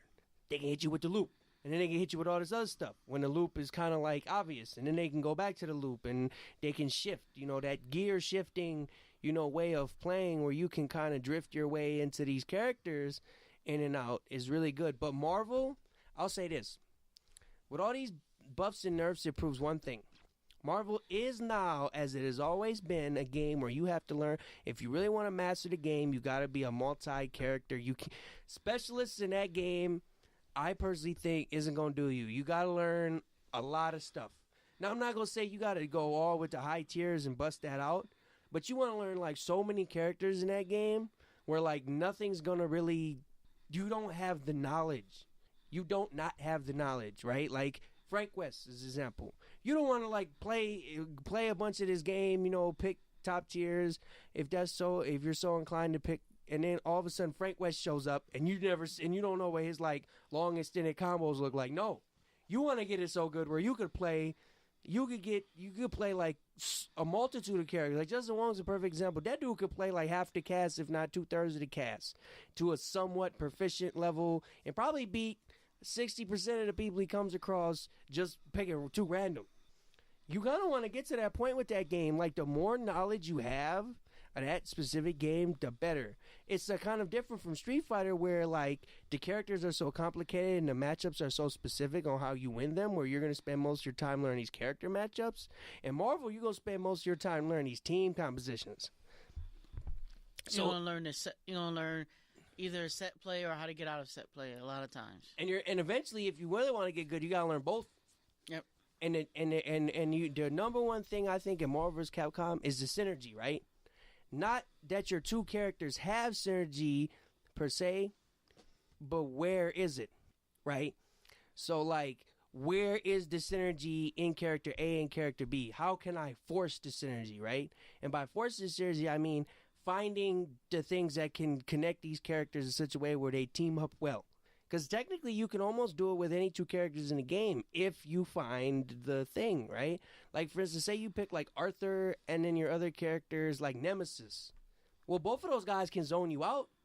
And Nemesis can kind of like be a human meat shield for Arthur, and you can do all kinds of stuff if you wanted to. There's ways to do it. I mean, now, no matter what fighting game you go through, there's always going to be a tier. But what you have to know is, you know what I'm saying, any character can show up at any time in a game like Marvel.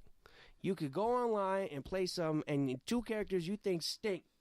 The dude's going to be playing Chris and, you know, Arthur together. I just keep using him as an example. I don't think Arthur stinks, but Chris and Ryu. Yeah. Like, you might literally see people with Chris and Ryu, and that was kind of voted as the team that if you could swap your opponent's two characters, you know, and pick any team for your opponent, because there's a gem that does that in the Battle for the Stones, that those are who they would give them. Now, there's a problem with that. I don't think Chris is a bad character, and Ryu has an invincible uppercut. So if you're not prepared with some of these professional players, they're going to know enough knowledge to where they can catch you with a surprise if you're not ready. So you can't just blindly say, oh, I'm just going to give you A and B. There is no... There's some teams are better than others, but there's no bad team. There's ways you can do it. For instance, like Ryu in that game has invincible uppercut. That he can, if he's in the right range, he can uppercut out of any super in that game. And his level 3, if he's got 10% less health, does like 40 to 50 to 60% of your life bars. So like, you can get caught. And if you get caught like that, you will most definitely be famous, but not in the way you want to be. Yeah. Like, and then you know what the guy gets to tell you? He gets to tell you the worst thing ever. If you pick those teams for your character and you lose, you know what that guy gets to tell you? He gets to say, you'll never be first, but you might be next. So, and it's a lot of stuff they can tell you, and it's horrible. So, you got to be real careful. I mean, I actually think of all the stones, the different stones that they have out there for what they do, to pick the two guys that your opponent's going to play is possibly the worst one. I think the other ones are just that much better. For instance, I think the worst stone is actually the stone that stops other people's stones. And the reason why I think that is you could lose that stone before ever being able to use it. Yeah, but if you're in the right, the stone that stops other people's stones, if you're in the right position, like if you have somehow, that stone is bad only is because it's one of these things. That stone is as good as you are. So if you're in like say top 8 of that tournament, you're in like the top 4, and somebody tries to stone you to whammy you to get like to the final instantly, you go nope. So you got to pass. Your free hall pass, your get out of jail free card might just be a get out of jail free card depending on the RNG that you know you are faced with, what situation you're in. It's basically we're gonna play a normal tournament stone. Mm-hmm. It's the anti-gimmick. So the anti-gimmick, it's like in Magic the Gathering, it's like counterspell. Counterspell is good or bad. Like if you're playing against another control player, counterspell might stink because you're stuck with like 3 counterspells and not really anything to counter, right?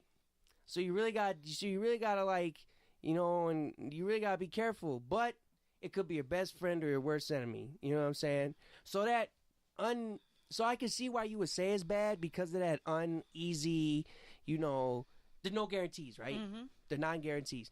I think the best stone, if you ask me, is the switch places in the bracket. I think that's the best one, and here's why. Because then you get to play the guy you've played before. You can literally eliminate the I don't know how this guy plays factor right out of the game. And that is such an advantage.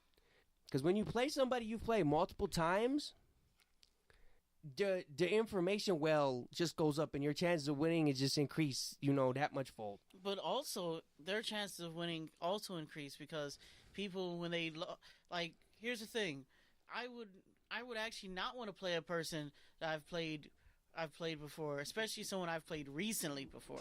If I play someone I played recently before, that might be terrible because they're still thinking about that match, and I'm not thinking nearly as much as they are about it because I won that match. But correct me if I'm wrong, you don't get to just move yourself. You get to move two people around in a bracket. I believe it's just you. It's just you. Still, I mean, it's that two-way street, right? It's that coin toss. Would you rather, blind? It becomes back into philosophy. Would you rather, shoot your magic missile into the darkness? Or would you rather, it's the devil right? It's the devil or the devil you don't. I like the devil I know. You know what I'm saying? Some people go with the devil they don't because the chances for potpourri and maybe I'm just that much better than this guy are there. But I like the devil I know. So to me, that's the best one because the devil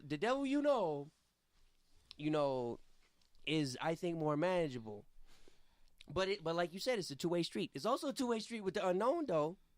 If you play somebody you've never heard of, you know what I'm saying? They could just run you through because you have no knowledge on them, and what they do could just be that much more confusing. See, the problem is, I think my idea for that stone is the exact opposite of yours. I wouldn't go and pick someone.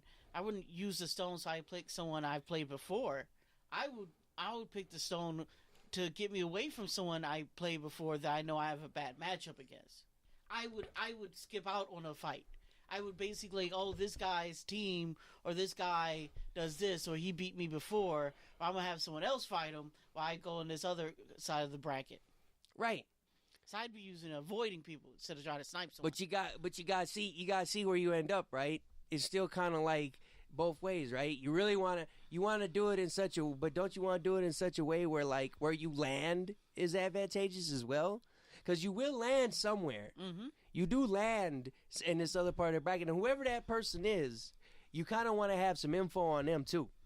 Like you don't want to just switch yourself into a worse position, right? Because you could do that, or I'm gonna skip out on guy A because he's got my number, and then end up with guy B who also has my number. So what's the deal, right? So I'd rather, Which makes me think that that's one of the worst stones. I personally still think the best stone is actually the one that gives you the ability to change their team. That has to be the best stone. Well, and if it's not, you also not only change their team, but you also choose what gem they pick, which is also important. I mean, yeah, but then who you gonna pick for them guys? Who you gonna pick? See, if the better you know your opponent, the better that stone becomes. So it's a two-way street in that way, because if you know this guy, like if you go up against Justin Wong, you could try doing that on him, but that might not do it. What you gonna do? You gonna pick my stone? You gonna put Ryu and Chris, like the internet would say is the choice? That might not guarantee you. That only guarantees you so much. I mean, maybe Just Wong don't know those characters, but people have kind of been like, it's funny on the internet. They've been kind of like doing that, like scoping that out. Yeah, no. See what they could do just in case. No, they've been. So you have to. So you can't pick that team. You have to pick another team. Yeah, but I'll pose the question: what combination would you choose for that person? So, let's say you didn't know the guy's skill level. Like you didn't know. I don't know who I'm picking. But you do know. I'm just trying to pick the worst possible team. But you do know he's in a tournament, so he's good for something. Right. I'm assuming he's not. We're not talking about a nobody. Right. And we're in the tournament. We have the stone. We can, and then we come up with the worst theoretical team. Right. So, I'm gonna pick Frank West. And I'm gonna pick. Hulk. Okay, I know what I would pick. And here's the reason why. Because I don't think either one of those characters offer much of Frank West requires a lot of like he's the most high maintenance character in the game. Okay. And I don't think Hulk can give him anything he wants. And I don't think Frank West gives Hulk anything he wants. Okay. So I think that's the worst synergy. And then what's the stone choice? And I give them the Power Stone. You know why? Because it offers both of those characters the least amount for both of them. Because the Power Stone, the Storm, is only really useful if you're really good with those characters. And both of those characters already have like a wall bounce. Okay. Already have those mechanics. Okay. So it offers them nothing. It does offer them a little bit, and I'll tell you why. That DP, Hulk ain't got one. Frank West ain't got no invincible DP type move, and they both want to be in your face. And they both want to kind of be in your face, though. Frank West does have invincible moves. Okay. And so does Hulk. Right, but here's also another thing, though. Do you really want to give the Hulk that powered up level 3? I mean, there's stuff you can say about every team. Now, here's the team I would pick, and it might be just as crazy, right? Here's what I would pick. I'd pick the Mind Stone, and I would pick Arthur, and I would pick... No. And the reason I picked the Mind Stone and Arthur and the other teammate, now you might say no to this too, because I felt the same kind of way what you just said. I was like, no, they could get you on spare hit and then you get dump trucked, like your life total just shaves. And I would pick Hawkeye, and I'll tell you why. Those two characters together, they're just a bunch of zoners, right? But they don't offer like enough synergy, right? So we do kind of agree in one way where you want characters that kind of don't like offer too much synergy, some redundancy. We want to pick a lot of redundancy. And I think those two redundancies, and I think the Mind Stone, right, is like a short range thing. And with them want to be on the other side of the screen, then I'll go Mind Stone you. Here's the thing. Because they have to try to keep you out for that to work. Here's the problem I have with that. The problem I actually have with that is, one, the Mind Stone, although it gives you a bad command grab, it actually gives them a command grab, which is something they don't have. Also, the other thing is it gives them that meter, and both of those characters do very well with meter, especially Arthur. There's no way in the hell I would give Arthur meter. I don't think. Yeah, but it also stops Arthur from having a relevant, two super relevant. Yeah, he can have a lot of meter, but he may not live long enough because those are average health characters. They may not live long enough, and I don't think. Well, they might live long enough. I don't think they, like I said, I don't think they offer each other anything. I said they might live long enough because they're both zoning characters. Maybe they might be able to work it out. Like they get a lot of chances at it. Yeah, but the Hawk. But you know the Hawk is like the Hawk with the Power Stone. Now, I can see a different stone choice for them. For instance, if I was gonna pick the Hawk, right? I might give him something like, now there really isn't a bad stone in the game. Like they all have something, right? I would have actually kind of given him the Mind Stone as a redundancy because yes, he can have a bunch of meter, but I don't think the Hawk supers are like so good that like he's gonna be able to do it. And I think Frank West and those guys supers kind of stink. Well, here's the thing, Frank West, I wouldn't want to give him all that meter because he actually has a meter that just turns him into the best character. He has a move that does that, so I don't want to give him that. I don't think so. I think he needs. Well, that's the Frank West theory. I think he needs a setup. He doesn't need a setup if he gets a free level 3. If he hits you with a level 3, he goes all the way to 5. If I'll take my chances with that level 3 versus someone like. Yeah, I'm a bank on my movement enough to say command grab super with the Mind Stone. No dice. Compared to say if you had something like the Space Stone, which your command grab is probably gonna be, you got a better chance at it. Now, I'll also say that Frank West is best thing about Frank West and the Hawk is their up close game, right? So if you could keep those boys out, which is that's not. Frank West's best thing isn't necessarily super up close because Frank West actually has a bunch of minions and a bunch of things he can throw out, and he can touch you from across the screen. He can. So that's why I actually don't like him. I think Frank West is a sleeper character in this game. Like I think he's a little better than a lot of people give credit for. So actually, if I was gonna pick the Hawk as a thing, I would actually put him next to Ryu. Because now that's the team that the game made in the story mode. And the reason I put those two guys together is I actually think there's no synergy there. Like I think Ryu is like doesn't offer the Hulk anything enough to where like the Hulk's really gonna do well. Like I think also the thing about the reason why I'm putting Frank West in there mm-hmm. because I think Frank West is for a person picking up and playing the game or not who's not well versed, which is the character that's going to be the hardest to implement if you don't specialize in this character. And I think there's no other character in this game that requires the most amount of time just to be relevant with this guy is Frank West. I don't know Because here's the thing about Frank West.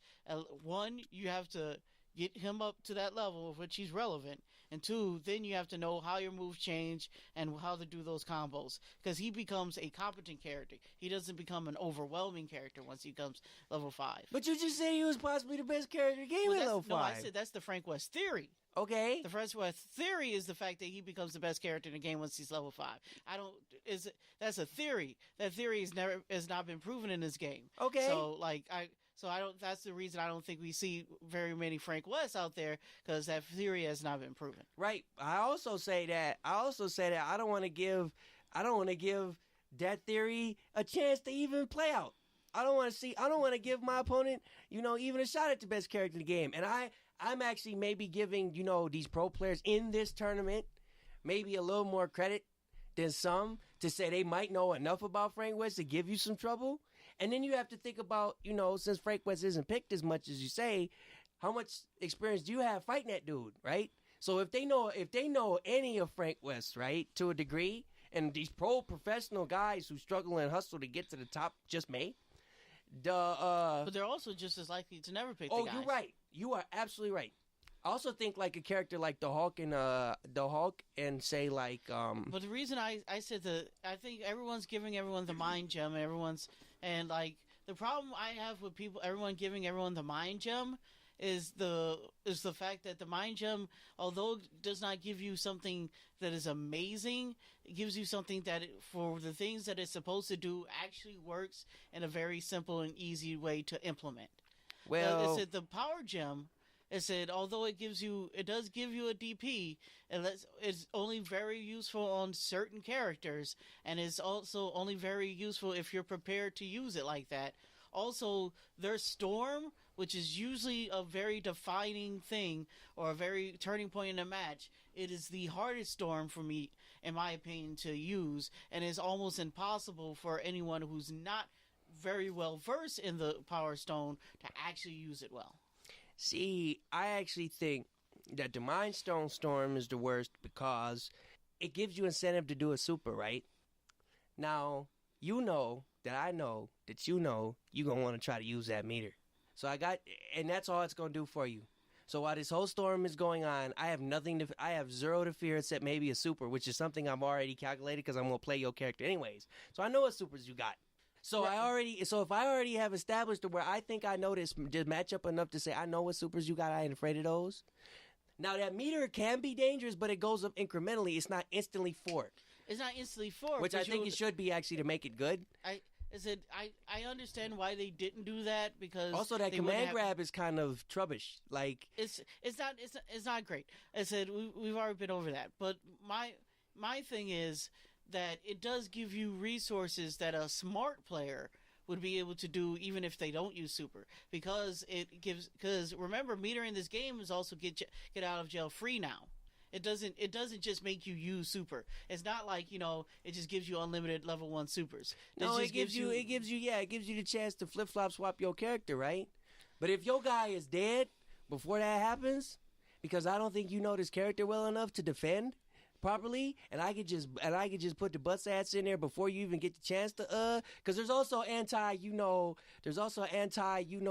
switch tech out there which I will be implementing, and I will be prepared for you to have a switch. Now most of the time I personally think that the surges are a pseudo comeback mechanic, and most people get their surge after getting their butt beat.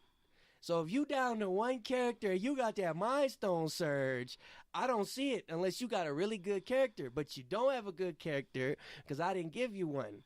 I didn't give you a character of which I feel that you can implement the stuff to the point, right? Well, I think we're just we're on different sides of it in this fact, because I'm more scared of the guy who has 4 supers than the guy who has just a bunch of damage and possibly a combo that he's never practiced. Because we're talking storm for storm, right?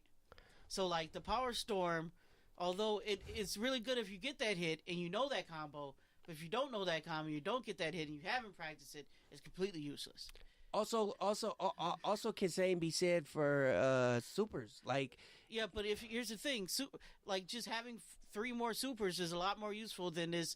It's like it depends. Like it's a lot more useful than just having access to do during this short period of time doing this only storm only combo with the character that may not even be able to benefit from it. The thing about the power storm though is it doesn't have to be a storm only combo. It can just be a combo. Right, but here's the thing. It boils down to this. What do you think is more likely to happen in a match? You getting hit with a super or you getting hit with a move? I actually think I'm more likely to lose this game because you got hit with a super? Yeah, because he had more meter. I don't. I think I got more. I think I'm going to be more likely to lose the game because I didn't defend well when the guy tried to attack me. I think that if the person tries to attack me with the basic moves, which is more likely to come up than supers because you're going to do more like buttons than normals and buttons and you're going to do a super, I think if I get hit with that, right, and all he has to do, say like he has got the Hawk and Power Stone, right? If the Hawk wall bounced me once with the Power Stone, triggers the thing and then instantly does level 3, which isn't that hard, my character's kaput. Well, here's the thing. You're assuming that that damage carries over when you have the Power Stone once you hit that level 3. It does. No, it doesn't. No, but the Power Stone does not increase the damages of the super that come out of it. But the Hawk's level 3 is ridiculously damaging. I'm not saying that the Power Stone's going to increase the super. I'm saying Hawk level 3 do a lot of damage. Right, I'd rather getting it off of a wall bounce ain't that hard. Right, but he has a wall bounce that he could normally get that off of and then get the Mind Stone and do the same thing. No, not necessarily.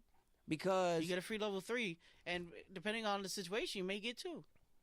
Maybe, but he'll never get to that point because by the time he gets his thing, I think he'll be dead because his surge.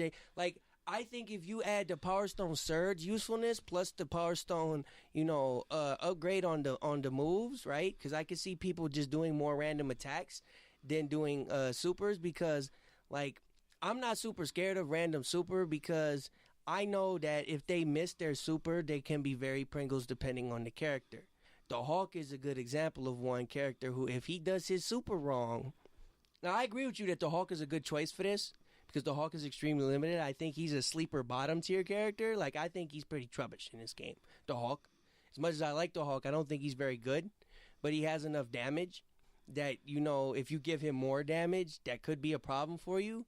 I just think the Power Stone Surge is so easy of use to use that it makes it harder for you to attack them. So I wanted to make myself easy to attack them. So if I can, if I know they kind of have a command grab, like you said, you agree that little power, the command grab's kind of trubbish. I think I can put it in the bus ass before those meters matter. I think I'm banking on you're more worried about the surge than the storm, and I'm more worried about the storm. Because you're going to see the surge more than the storm. You may. Well, all you gotta do is press 2 buttons. You gotta actually get that meter all the way up for that storm. Here's the thing, though. I said you may see that, but I've seen matches where people play fucking Space Stone and don't use the fucking Space Stone surge the entire match, but use that storm. Yeah, I've seen that. That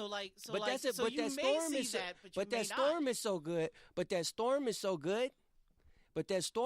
good. That it tips that scale because we're talking about a completely separate entity in that case.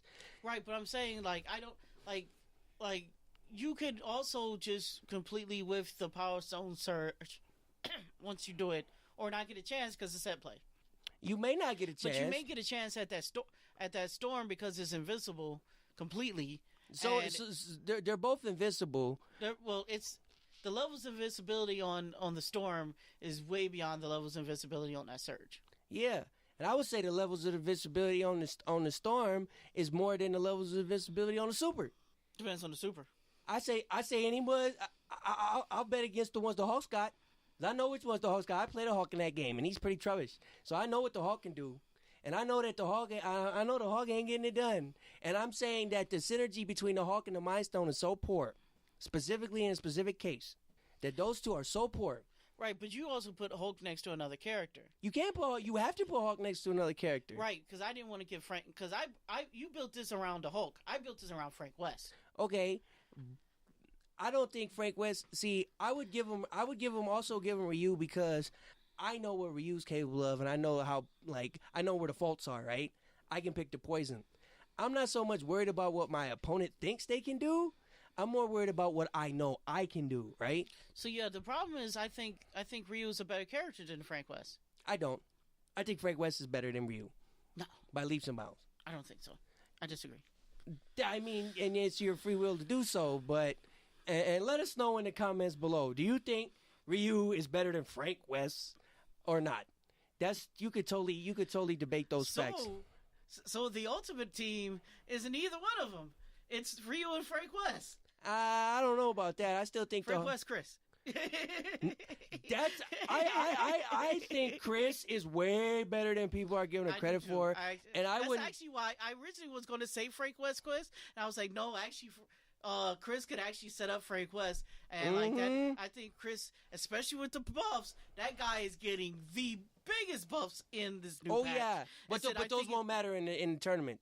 It won't matter in this tournament, but I'm just saying, just as a side note, don't sleep on Chris. No. You shouldn't have slept on him before. No, but you most definitely shouldn't sleep on him after the patch. He has a very easy to execute invincible maneuver in his shoulder charge that he does from his prone stance, which is not only really easy to use, but that Magnum is ridiculous. Oh yeah, no, he's got stuff, and his level 1 super is really, really good for setting up stuff. He's got stuff, man. Like, don't think that guy's bad. Like, the reason I'm giving people, like Ryu and the Hulk is like I said again in a thing is because I don't think that anybody's that good with those characters. I think I think it's more of a sure bet. Like, Frank West is just good enough where if the guy has a mediocre knowledge of that guy, you're in trouble. Like, you are in trouble. I think the problem I have with giving them Ryu is although Ryu is bad, I'm not saying he's not.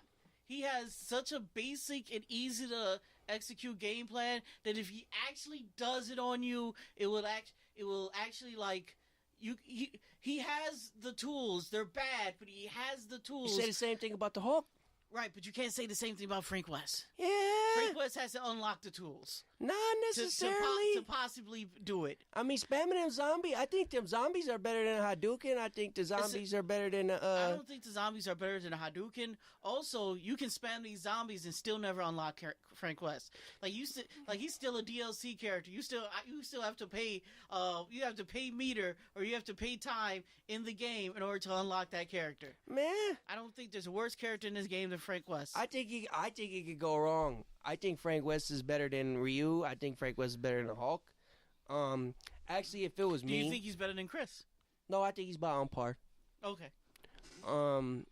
Actually, another team I would give him, and I'll say this: I would give him as much as I like this character. I think he's a good character. You gotta give him somebody, right? I'd actually give him the Hulk and Hagar with the Mind Stone. I can see that because the redundancy, right? I want a team that's redundant. Mm-hmm. I want you to be kind of peg-holed into one kind of a thing, and you don't get to try no fancy stuff. Because there is no character in the game that they can't, like, go off on you on. You know what I'm saying? I just think the Power Stone is, like, a better gem than the Mind Stone, and that's really the real debate here. But, like... If you're doing Hagar, the Hulk, then I say Mind Stone all the way. Yeah, because... I didn't want to give Rue all those fireballs. Rue and all those fireballs. I didn't want to give him. Yeah, but you gotta think. But you gotta think this. He missed one Shinku Hadouken per Ringles.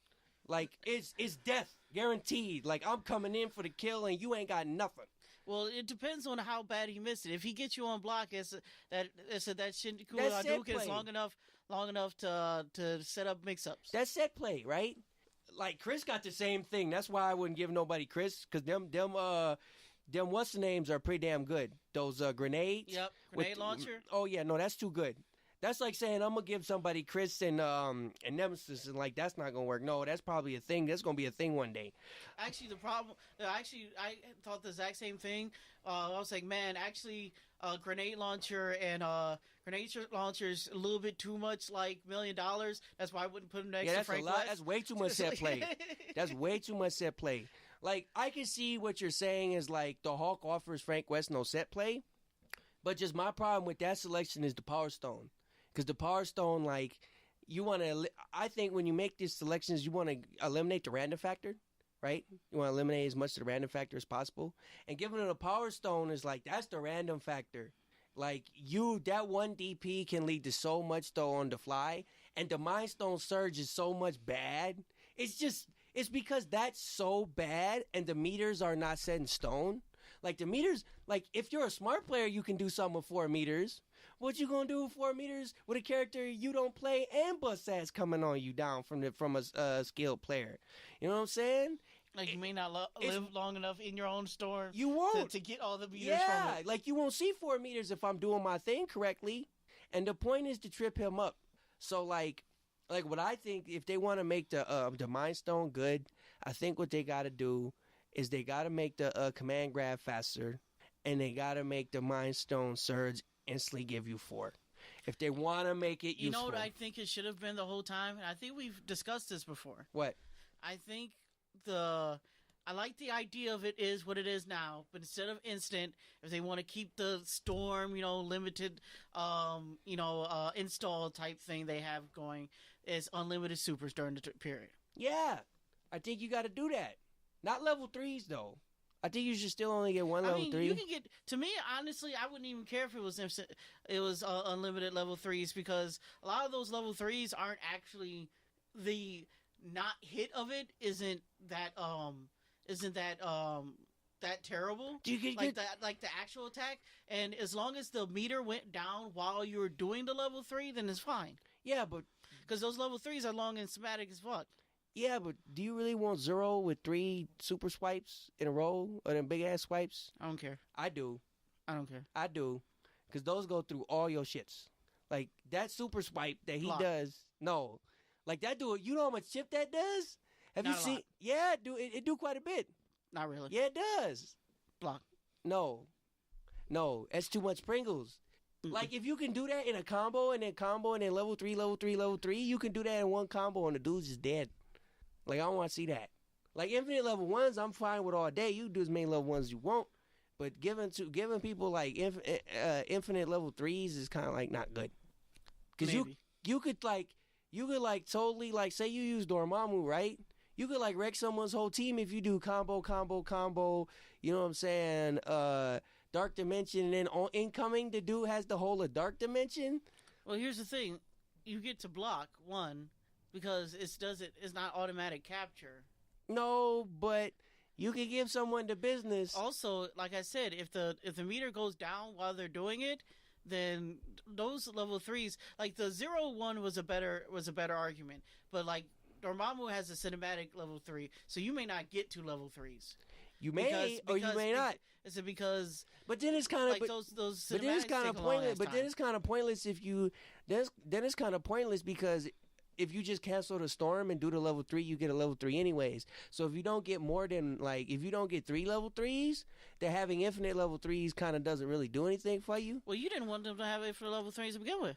I didn't, and that's my argument for kind of like why, because that's another reason to say you really don't need infinite level 3s the way it is now. So having infinite level 3s really doesn't like help you, and they shouldn't get it, because the way you have it now set up is as fine as it is. Because if you only gonna get one level 3 out the deal anyways, you know what I'm saying? So you say because you get 2 level 3. So you would agree to it being you get infinite supers, but it's level 1 supers. Yeah, because think of it like this: if your meter's going all the way up to 4, right? Say you was already had like 2 bars and you got to 4, you can do a level 3, and then if you still got meter, you can do another level 3. That's 2, right? So you're going to get 2 as it stands now. That's the best thing about the Mind Stone Surge, I think, that you can get 2 back-to-back level 3 supers, right? Yeah, but here's the thing about all the level 3 supers in the game. Uh-huh. All of them, they purposely did this, leave you at neutral. Yeah, but so like you actually can't combo level 3s. No, I'm not saying combo them. I'm saying you got access to it. So that amount of like so damage generation. If you hit them with a level 3, then you have to actually open them up again because it actually leaves them at a neutral stance. Yeah, but you still got that resource at you. It's like you're just completing my argument why I think the Mind Stone is bad because like having those two. Well, that's not. If we're having the conversation of if the Mind Stone is bad, that's not our argument. And so the conversation I was having is how we can fix the Mind Stone. Right. How we can fix it is, and I don't think giving them a limited level 1s because that's what's really gonna make a difference, right? That's what's really gonna tip the scale. You know what I'm saying? They don't need more level 3s than they already get because you pretty much got access to 2. You can do one. You can do them back to back, right? That's the thing. Like you can kill it. You if with the change we're describing, you won't get two level 3s. No, you do get 2 level 3s because you get the meter up, right? You want the change I'm making. It wouldn't give you the meter up.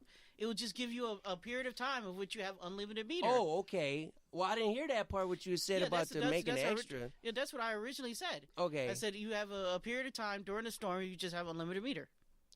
I guess you could do that. I mean, I would much prefer it if it was just you get infinite level 1s and then the meter goes up incrementally. But like just to add something and not change what they already got. I think a change they could actually just make, right, from what they already have layered on there. You know what I'm saying? I mean, instead as opposed to doing like a complete overhaul, right? I'd rather have them. This is like a patch they could do. At this point, I think we need to kill the baby. Nah, I think if you just stack a couple of things on top of what you already got, you can fix it.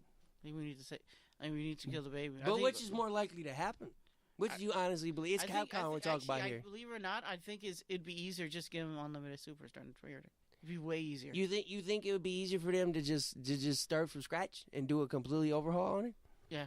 I don't know. Maybe if they could just tweak some numbers, I think it'd be a little better as it is. I think if you just I think it's harder for them to code in unlimited super rather than meter gain plus unlimited level 1 super. I think that's actually harder to code. No, what I'm suggesting they actually do is just to give you the instant 4 and just make the grab faster. I think that's the real change they should actually make. Right, what would be better? What would be actually better is yes. If you did a complete redesign, I agree with what you're saying. That's probably what they should do. But I think what they could do, given what they have now, right? If they want to keep what they have now and just go forward, because that's the Capcom way. You're not getting a new baby. Like they don't. They might because here's because here's the thing. It fits more to what they're doing with all the other stones. Because you have to understand, all the stones give you a period of time of which is this dangerous zone of which you are influencing the world and stuff like that. If you just give them the instant level 4. Then that's why I think they intended to give you full meter at first, and then they thought, well, if you gave you full meter, then it's unlike the other ones. I think it should be unlike the other ones because. But I think that's the reason why it doesn't give you full meter in the first place. Oh, I understand. I think they want it to all of it to be a time thing. Yeah, I understand. To make that meter mean something. See, here's the thing. I'm not saying like that's not a good idea. Is what you're saying? Because I think it is. I'm just like, this is Capcom. I don't think they're gonna do it. Like, I don't think Capcom is actually gonna be the ones that's actually gonna, do something like that. I think they're more apt to go back to their original thought than they are to actually do what you suggest. Yeah, I see. Here's the thing.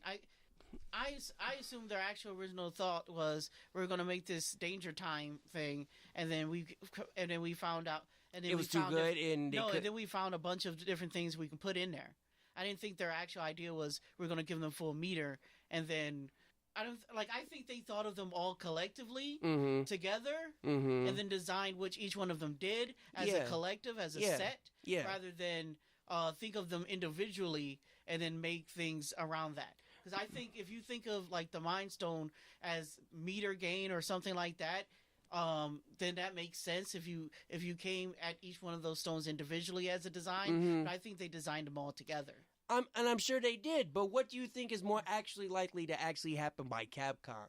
I think they would likely just give you a time of which you get unlimited meter because of how they designed the rest of it. Like they already put they already put the animation. They already made the yellow background to do the thing like they. Well, let's hope you're right, because that would be more useful than what they already got. Also, I think they just need to make that command grab better. Like hell, if they just made that command grab better, I wouldn't even care about the meter. To be honest, if the little skill useful thing was just better, that shit can go, because what that's supposed to be is really good. Like if it just instant stuns you, and I got a better insta stun, I don't even care about getting all that meter. That meter's just a bonus. If it was just instant crumple effect, if they want to leave it how it is, and then just give me a better instant crumple effect.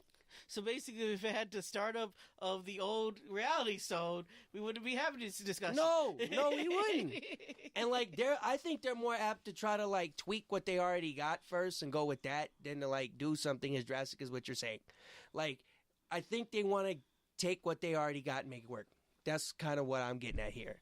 Capcom's, we can just tweak these numbers and of pre-existing and then just throw it back at them and make it work that way. Rather than to, now what you're saying isn't wrong, and I actually wish they would do something like that. It would make the storm better. But I think they're going to, I thought they were going, I was going at it in the fact that I think they were going to fix the storm before they were going to fix the skill. I think the skill is much more important. I think the skill is much more important, but I think they're scared of the skill, so they'll tweak the storm. I think they're actually really scared of giving a lot of these characters really instant, like a instant fast command grab. Then they should have never done that in the first place. You can't half-ass it. Capcom really half-assed it with just stone. I believe that, honestly, in my head, I believe when they originally designed that Surge, it was really good at first, and then they found something really stupid, and then they nerfed it and nerfed it and nerfed it and nerfed it and nerfed it. Yeah, it was like a pre-game nerf. Yeah, I know. I see that, but as it stands now, they nerfed it in Oblivion. Yeah. So they gotta set it back to a useful state. And I think taking what they already have and making it a little better is more along the lines of what they do. I think they're more often, for instance, if you look at Street Fighter V, they gave Bison a 3-frame, standing short. And they did that before they gave him a new short, that was just better. They were more apt to just give people just to change. Just give better numbers? Yeah, just better numbers. They're more apt to do that. Because they're lazy, Joe. They're lazy, Joe. See that. They're not gonna redesign, reclaim, and then reconquer. They're not gonna do that. You're not gonna get new babies with Capcom, Joe. You're just gonna get better numbers. You're just gonna get better numbers. That's more likely to decay. That's how these people operate, Joe. They're just gonna tweak the numbers and make if you just we did change it. See. A man can wish. I know. Like I said before, I agree with what you're saying. I wish it would go that way, but they're gonna give you better numbers. So, all right, folks. We've debated and we've thought and we fought, and we're gonna hit you up with the date of the stream showdown between myself and the Soft Serve Sultan, the Ice Cream Man, when these Marvel characters drop. We will let you know when we're gonna do that via Twitch, to the best of our ability. But we will cut this debate and say that we finally agreed on something at the end, that Capcom's lazy and they just gonna give you better numbers. So with that being said, we're gonna give you some good numbers and cut this stream off right around this time. So thank you for listening to our potpourri session this time, and we're going to hit you with some more hard-hitting stuff like we always do next time. But as always, for the Ice Cream Man, this is V8, and we are signing off. This concludes our broadcast day.